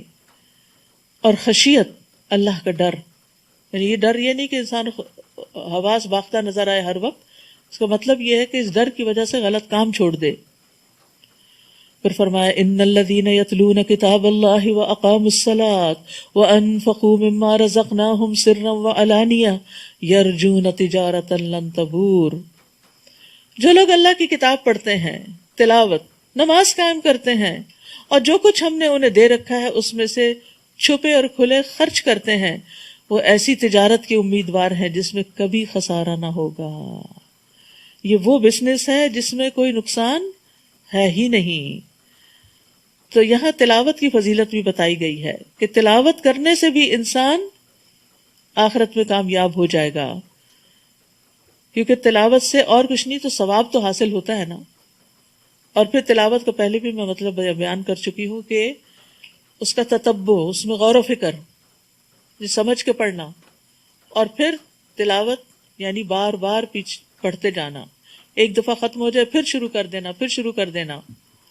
رسول اللہ صلی اللہ علیہ وسلم نے فرمایا قرآن روز قیامت اس آدمی کے روپ میں آئے گا جس کا رنگ اڑا ہوا ہوگا، اور وہ اپنے ساتھی سے پوچھے گا کیا تو مجھے پہچانتا ہے؟ پھر قرآن کہے گا میں وہی ہوں جو تجھے راتوں کو بیدار اور دوپہروں کو پیاسا رکھتا تھا. یقیناً ہر تاجر اپنی تجارت کے پیچھے ہوتا تھا، اور میں آج ہر تاجر کو چھوڑ کے تیرے لیے ہوں. پھر اسے دائیں ہاتھ میں بادشاہت اور بائیں ہاتھ میں ہمیشگی دے دی جائے گی. تو اس لیے انسان کو قرآن پڑھتے رہنا چاہیے، اور اتنا پڑھنا چاہیے کہ واقعی منہ سوکھ جائے. اور قرآن دل کی بہار اور غم کو دور کرنے کا بھی ذریعہ ہے، جیسے وہ دعا سکھائی گئی ہے نا. رسول اللہ صلی اللہ علیہ وسلم نے فرمایا کسی شخص کو جب بھی کوئی غم اور دکھ لاحق ہو تو وہ یہ کلمات کہہ لے تو اللہ تعالیٰ اس کا غم دور کر دیں گے، دکھ دور کر دیں گے، اور اس کی جگہ کشادگی پیدا کر دیں گے. کسی نے پوچھا یا رسول اللہ کیا ہم اس دعا کو سیکھ نہ لیں؟ فرمایا کیوں نہیں، جو بھی اس دعا کو سنے اس کے لیے مناسب ہے کہ اسے سیکھ لے. اللہم انی عبدک وابن عبدک وابن امتک ناصیتی بیدک ماض فی حکمک عدل فی قضاؤک اسألک بکل اسم ہوا لک، آخر تک. یہ دعا ایاک نستعین میں رنج و غم کی دعاؤں میں موجود ہے. تو ہم میں سے کون ہے جو رنج و غم کا شکار نہ ہوتا؟ اور کچھ لوگ زیادہ تر شکار رہتے ہیں اور تھوڑی دیر آرام پاتے ہیں. تو انہیں کثرت سے یہ دعا پڑھتے رہنا چاہیے تاکہ ایسے لوگوں کو اللہ تعالیٰ ان کا پورا پورا اجر دے، اور وہ اپنی مہربانی سے کچھ زیادہ بھی دے. بلا شبہ وہ معاف کرنے والا ہے، قدردان ہے. اور اے نبی جو کتاب ہم نے آپ کی طرف وحی کی ہے وہی حق ہے جو اپنے سے پہلی کتابوں کی تصدیق کرتی ہے، بلا شبہ اللہ تعالیٰ اپنے بندوں سے باخبر اور انہیں دیکھنے والا ہے۔ ثم اورثنا الكتاب الذين اصطفينا من عبادنا فمنهم ظالم لنفسه ومنهم مقتصد ومنهم سابق بالخيرات بإذن الله ذلك هو الفضل الكبير۔ پھر ہم نے ان لوگوں کو کتاب کا وارث بنایا جنہیں ہم نے اس وراثت کے لیے اپنے بندوں میں سے چن لیا۔ اس کتاب کا وارث یعنی اس کتاب کو پڑھنے والے، اس کتاب کو سمجھنے والے، اس کتاب کی خدمت کرنے والے، اس کتاب پر ایمان لانے والے۔ پھر ان میں سے کوئی تو اپنے آپ پر ظلم کرنے والا ہے یعنی گناہ کرنے والا، کوئی میانہ رو ہے، درمیانی چال چلتا ہے، اور کوئی اللہ کے اذن سے نیکیوں میں آگے نکل جانے والا ہے۔ یہی بہت بڑا فضل ہے۔ تو ظالم لنفسی کون ہے جس کا پہلے ذکر کیا گیا؟ جو نافرمانیوں کا ارتکاب کرتا ہے، قرآن کے مطابق عمل نہیں کرتا، اور مقتصد جو درمیان میں ہے، اور سابق جو سنتا ہے وہ کر گزرتا ہے۔ سابق سباق عربی زبان میں دوڑ لگانے کو کہتے ہیں۔ تو سابق وہ ہے جو دنیا میں اللہ کے راستے پہ دوڑ رہا ہے، دوڑتے آخرت میں بھی دوڑتے پل صراط پار کر کے اللہ کی جنت میں پہنچ جائے گا۔ تو یہ اعلیٰ درجے کے لوگ ہیں۔ اب آپ بھی کتاب کے وارث ہیں، آپ کو بھی اللہ نے کتاب سے روشناس کرا دیا۔ سوچیں آپ کس درجے پر ہیں، درمیانی چال چل رہے ہیں یا تیز دوڑ رہے ہیں؟ صرف جو کر رہے ہیں اسی پہ راضی نہیں، اور کرنے کی تمنا رکھتے ہیں اور کوشش میں بھی لگے رہتے ہیں، اور جو بھی حکم ملتا ہے اس پر عمل کی کوشش کرتے ہیں۔ کیونکہ درمیانی میں کبھی انسان ادھر لڑکتا ہے، کبھی ادھر لڑکتا ہے، لیکن اگر دوڑ لگانے کی سوچے تو انشاءاللہ اس سے فائدہ یہ ہوگا کہ اگر سابقون میں سے اللہ نہ کرے کہ نہ بھی صحیح تو ظالموں میں نہ شمار ہوں۔ ظالم وہ ہوتا ہے جو حق نہیں دیتا کسی کا، تو جو کتاب کا حق نہیں دیتے وہ پھر ظالم شمار ہوتے ہیں۔ تو جن پہ یہ فضل کبیر ہے، بہت بڑا فضل ہے، وہ ہمیشہ رہنے والے باغات میں داخل ہوں گے۔ جنات عدن يدخلونها يحلون فيها من اساور من ذهب ولؤلؤا، وہاں انہیں سونے کے کنگنوں اور موتیوں سے آراستہ کیا جائے گا، ان کو خوبصورت بنایا جائے گا، ان کو زیورات پہنائے جائیں گے، اور وہاں ان کا لباس ریشم کا ہوگا۔ دنیا میں یہ دونوں چیزیں مردوں کے لیے حرام ہیں، لیکن جنت میں حلال ہوں گی، اور عورتوں کے لیے تو آبویسلی ہوں گی ہی۔ وہاں پہنچ کر وہ کیا کہیں گے؟ وَقَالُوا الْحَمْدُ لِلَّهِ، الحمد للہ۔ سورۃ فاطر کے شروع میں بھی الحمد للہ آتا، الحمد للہ الذی اذہب عنا الحزن ان ربنا لغفور شکور۔ اللہ کا شکر ہے، اللہ کی تعریف ہے جس نے ہم سے غم دور کر دیا۔ مومن جو ہے وہ دنیا میں غم سے کم ہی چھٹکارا پاتا ہے، کیونکہ ایک کے بعد ایک مشکل بھی آئی رہتی ہے، اور دوسرے یہ کہ جتنا وہ پڑھتا چلا جاتا ہے اتنی خشیت بڑھتی ہے، تو پھر اس کو غم یہ لگ جاتا ہے کہ میں اللہ کا حق ادا نہیں کر رہا۔ تو یہ حقیقی غم، حقیقی معنوں میں جو غم ہے، یہ جنت میں ہی جا کے دور ہوگا۔ تو اس لیے اس کی کوشش کرنی چاہیے۔ دنیا میں کبھی زیادہ کبھی کم، کبھی انسان کا دل اچھا ہو جاتا ہے، کبھی نہیں بھی ہوتا، اوپر نیچے ہوتا رہتا، قلب الٹ پلٹ ہوتا رہتا ہے، لیکن یہ کہ اصلی غم یعنی غم تو حقیقی معنوں میں پھر وہیں ختم ہوگا، وہیں جا کر کہیں گے شکر ہے جس نے ہم سے غم دور کر دیا، یقیناً ہمارا رب بخشنے والا قدردان ہے۔ ابن عباس کہتے ہیں کہ یعنی مومنوں کو کون سے غم لگے ہوتے ہیں؟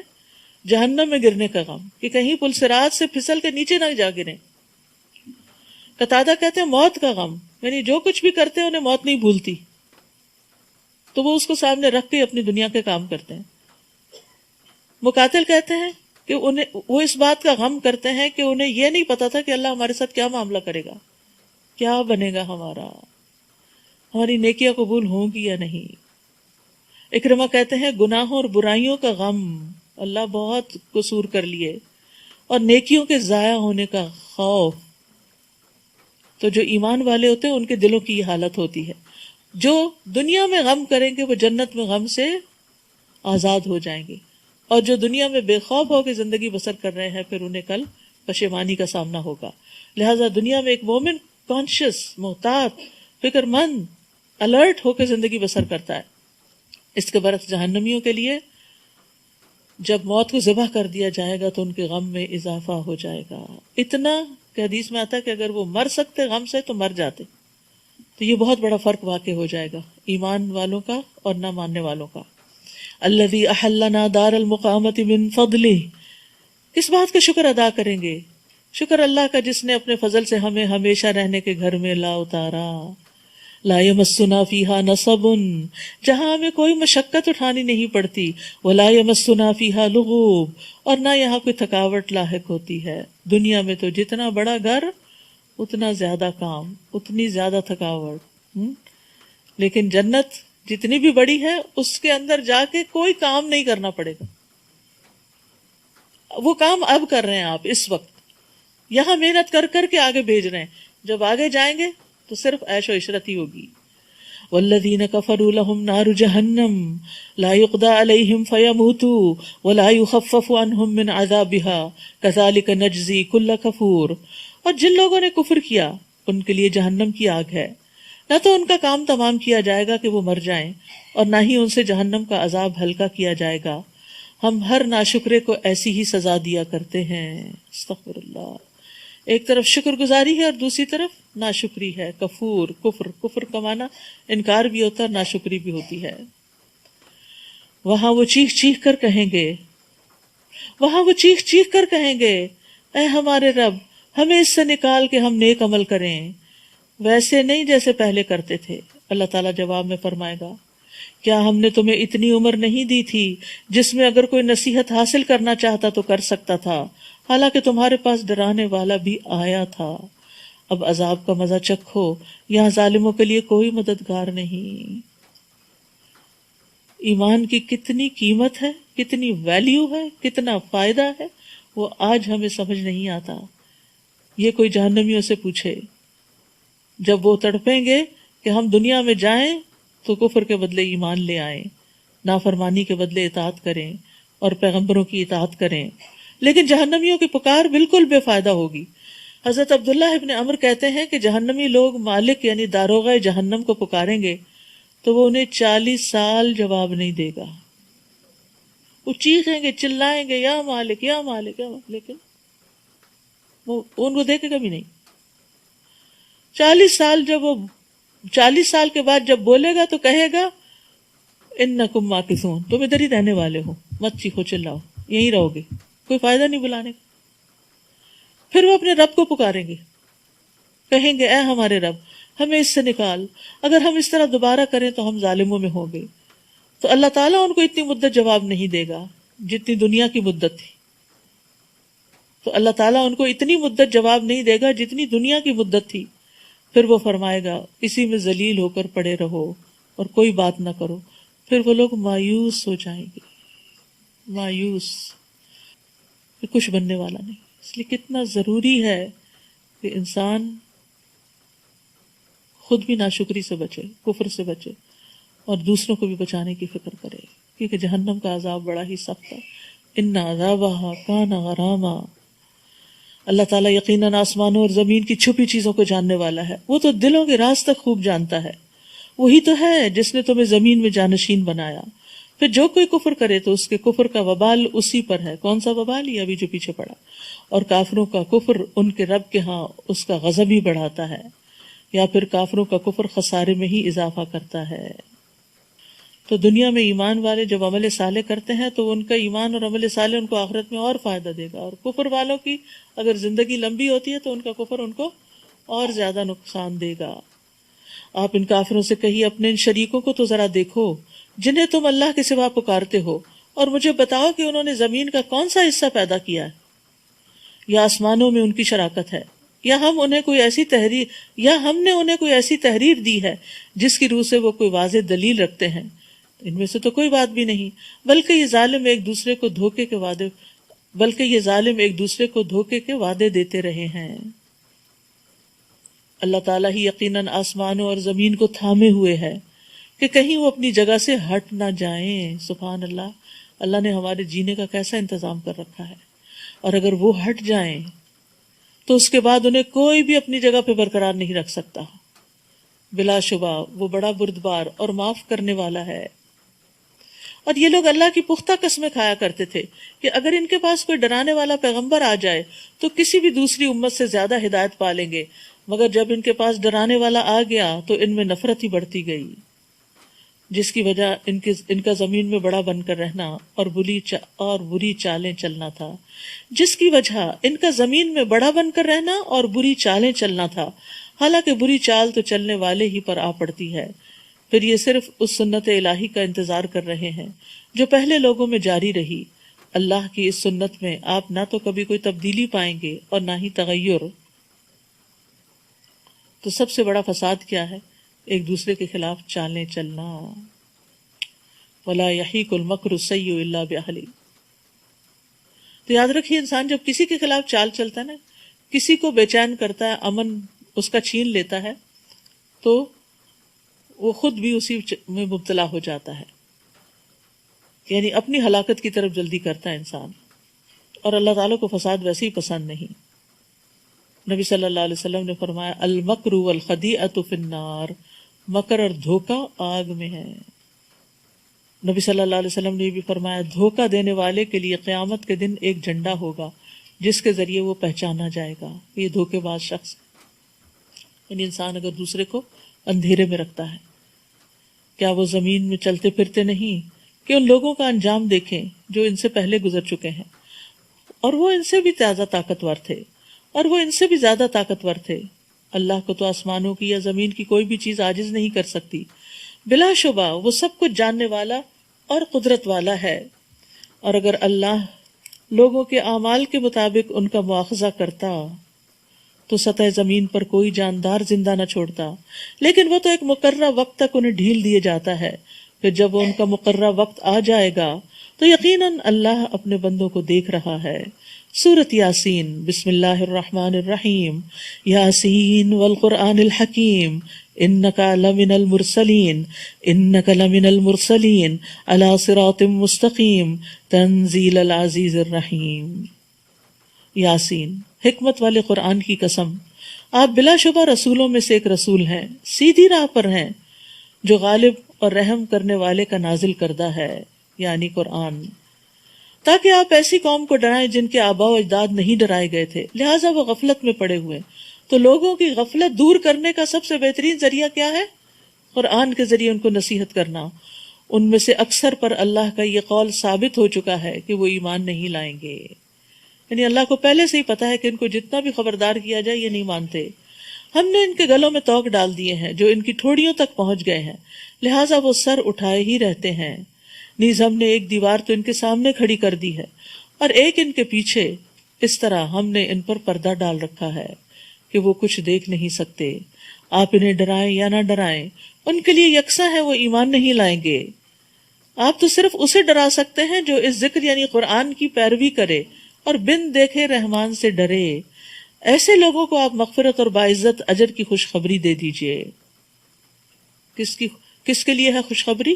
بخشش اور اجر کریم کی، جو رحمان سے غائبانہ طور پہ ڈرے اور اس قرآن کی پیروی کرے۔ تو مومن جو ہوتا ہے وہ اللہ کے عذاب سے ہمیشہ ڈرتا ہے اور نیک عمل کرنے کے باوجود ڈرتا ہے، اور اس بات سے بھی ڈرتا ہے کہ کہیں اس کے اعمال ریجیکٹ نہ ہو جائیں، کہ اس سٹینڈرڈ کے نہیں کہ جو اللہ کے شان میں پیش کیے جانے چاہیے تھے۔ مومن کے اندر ایمان اور خوف دونوں ہوتے ہیں، جبکہ منافق بد عمل بھی ہوتا ہے اور بے خوف بھی ہوتا ہے۔ جب انسان اللہ کا خوف اختیار کرتا ہے تو اللہ کی رحمت پاتا ہے، اور غائبانہ طور پر ڈرنے والے کو عرش کا سایہ بھی نصیب ہوگا۔ نبی صلی اللہ علیہ وسلم نے فرمایا 7 آدمی ایسے ہیں جنہیں اللہ قیامت کے دن اپنے عرش کے سائے میں جگہ دے گا، جبکہ اس کے عرش کے سائے کے سوا اور کوئی سایہ نہ ہوگا۔ ان میں سے ایک وہ شخص ہے جسے کسی بلند مرتبہ اور خوبصورت عورت نے اپنی طرف بلایا اور اس نے جواب دیا کہ میں اللہ سے ڈرتا ہوں۔ یہ ہے اللہ سے غائبانہ طور پر ڈرنے والے، جن کے لیے بخشش کا وعدہ ہے کہ جب کوئی بھی نہ دیکھ رہا ہو تب بھی وہ کوئی بے حیائی کا کام نہیں کرتے، برائی کا کام نہیں کرتے۔ انا نحن نحیی الموتى ونکتب ما قدموا وآثارهم وکل شیء احصیناہ فی امام مبین۔ بلا شبہ ہم ہی مردوں کو زندہ کرتے ہیں، یعنی زندگی اور موت کا مالک صرف اللہ ہے، کوئی اور نہیں۔ ہم ان کے وہ اعمال بھی لکھتے جاتے ہیں جو وہ آگے بھیج چکے ہیں، ہر روز اعمال نامہ اوپر جاتا ہے، اور وہ آثار بھی جو پیچھے چھوڑ چکے ہیں، یعنی یہ ہمارے اعمال تو اللہ کے پاس چلے جاتے ہیں، اور ان کے جو اثرات ہوتے ہیں، نیکی کی بھی اثرات، برائی کی بھی اثرات، یا لوگ ہم سے جو کچھ اخذ کر لیتے ہیں، وہ دنیا میں مزید اچھائی یا برائی کا ذریعہ بنتے ہیں. اچھے کام کریں گے تو ملٹی پلائی ہوں گے لوگ ان کو اگر دیکھ کے، اگر ہمیں دیکھ کے کوئی اچھا کام کر لیتا ہے تو پھر اس کو بھی اجر ملے گا، آپ کو بھی ملے گا. اور اسی طرح برا کام کرتے ہوئے بھی. وَكُلَّ شَيْءٍ أَحْصَيْنَاهُ فِي إِمَامٍ مُبِينٍ، اور ہم نے ہر چیز کا ایک واضح کتاب یعنی لوح محفوظ میں ریکارڈ رکھا ہوا ہے. تو یاد رکھیے انسان کے آثار کی بھی یہاں بات جو ہو رہی ہے اس میں انسان کے قدم بھی ہیں. جب نبی صلی اللہ علیہ وسلم کے زمانے میں بنو سلمہ نے مدینے کے دور کے علاقے سے قریب شفٹ ہونا چاہا تو آپ نے فرمایا دیارکم تکتب آثارکم، جہاں رہتے ہو وہیں رہو، جتنے قدم چل کے آتے ہو وہ بھی کاؤنٹ ہوتے ہیں، وہ بھی لکھے جاتے ہیں. تو اس لیے اگر آپ دور سے آتے ہیں، اور جو جتنی دور سے آتا ہے اس کے اتنے ہی قدم لکھے جاتے ہیں. تو اس لیے کبھی انسان کو یہ نہیں سوچنا چاہیے کہ ہم تو بیچارے، آپ تو زیادہ خوش قسمت، زیادہ ثواب سمیٹ کے جاتے ہیں. اور آپ انہیں اس بستی والوں کی مثال بیان کیجئے جبکہ ان کے پاس رسول آئے تھے. جب ہم نے ان کی طرف 2 رسول بھیجے تو انہوں نے ان دونوں کو جھٹلا دیا. پھر ہم نے ایک تیسرے رسول سے انہیں تقویت بخشی. تب ان تینوں نے کہا ہم تمہاری طرف رسول کی حیثیت سے بھیجے گئے ہیں. وہ کہنے لگے تم تو ہمارے ہی جیسے انسان ہو اور رحمان نے تو کچھ بھی نہیں اتارا، تم تو محض جھوٹ بولتے ہو. وہ کہنے لگے ہمارا رب جانتا ہے کہ ہم یقیناً تمہاری طرف رسول بنا کر بھیجے گئے اور ہمارے ذمہ تو صرف واضح طور پر پیغام پہنچا دینا ہے. وہ کہنے لگے ہم تو تمہیں منحوس سمجھتے ہیں، اگر تم باز نہ آئے تو ہم تمہیں سنسار کر دیں گے. اتنے نیک لوگوں پیغمبروں کو بھی لوگوں نے منحوس کہا، اور تو ہمارے ہاتھوں تمہیں دردناک سزا ملے گی، دھمکیاں بھی دیں. وہ کہنے لگے تمہاری نحوست تو تمہارے اپنے ساتھ لگی ہوئی ہے، اگر تمہیں نصیحت کی جائے تو کیا تم اسے نحوست سمجھتے ہو؟ بلکہ تم تو حد سے ہی گزرے ہوئے لوگ ہو. تو انسان کی نحوست اس کے گناہوں کی وجہ سے ہوتی ہے. وَجَاءَ مِنْ أَقْصَى الْمَدِينَةِ رَجُلٌ يَسْعَىٰ قَالَ يَا قَوْمِ اتَّبِعُوا الْمُرْسَلِينَ. اس وقت شہر کے پرلے کنارے سے ایک شخص دوڑتا ہوا آیا اور کہنے لگا میری قوم کے لوگوں ان رسولوں کی پیروی اختیار کر لو. نیکی کے کام میں اس شخص نے دیر نہیں لگائی، دور تھا لیکن دوڑ لگا دی کہ معلوم نہیں کتنا وقت ہے. اور پھر اس کو یہ ڈر تھا کہ قوم میرے ساتھ کیا سلوک کرتی، لیکن اس نے اپنی جان کی بھی پرواہ نہیں کی. تو یاد رکھیے دوسروں کو خوشخبری دینے میں، دوسروں کو اچھی بات بتانے میں دیر نہیں کرنی چاہیے. بس حکمت ہونی چاہیے لیکن میسج کنوے کرتے جانا چاہیے. اتبعوا من لا يسألكم اجرا وهم مهتدون، ایسے رسولوں کی جو تم سے کچھ اجر نہیں مانگتے اور خود راہ راست پر ہیں. انبیاء احسان کے بدلے میں کسی سے اجر نہیں مانگتے. ایمان لانے پر، تمہارے ایمان لانے پر تم سے کچھ چارج نہیں کرتے کہ تمہاری دنیا میں کچھ کمی ہو جائے گی اگر تم مسلمان ہو گئے. وآخر دعوانا ان الحمد للہ رب العالمین. سبحانک اللہم وبحمدک اشہد ان لا الہ الا انت استغفرک واتوب الیک.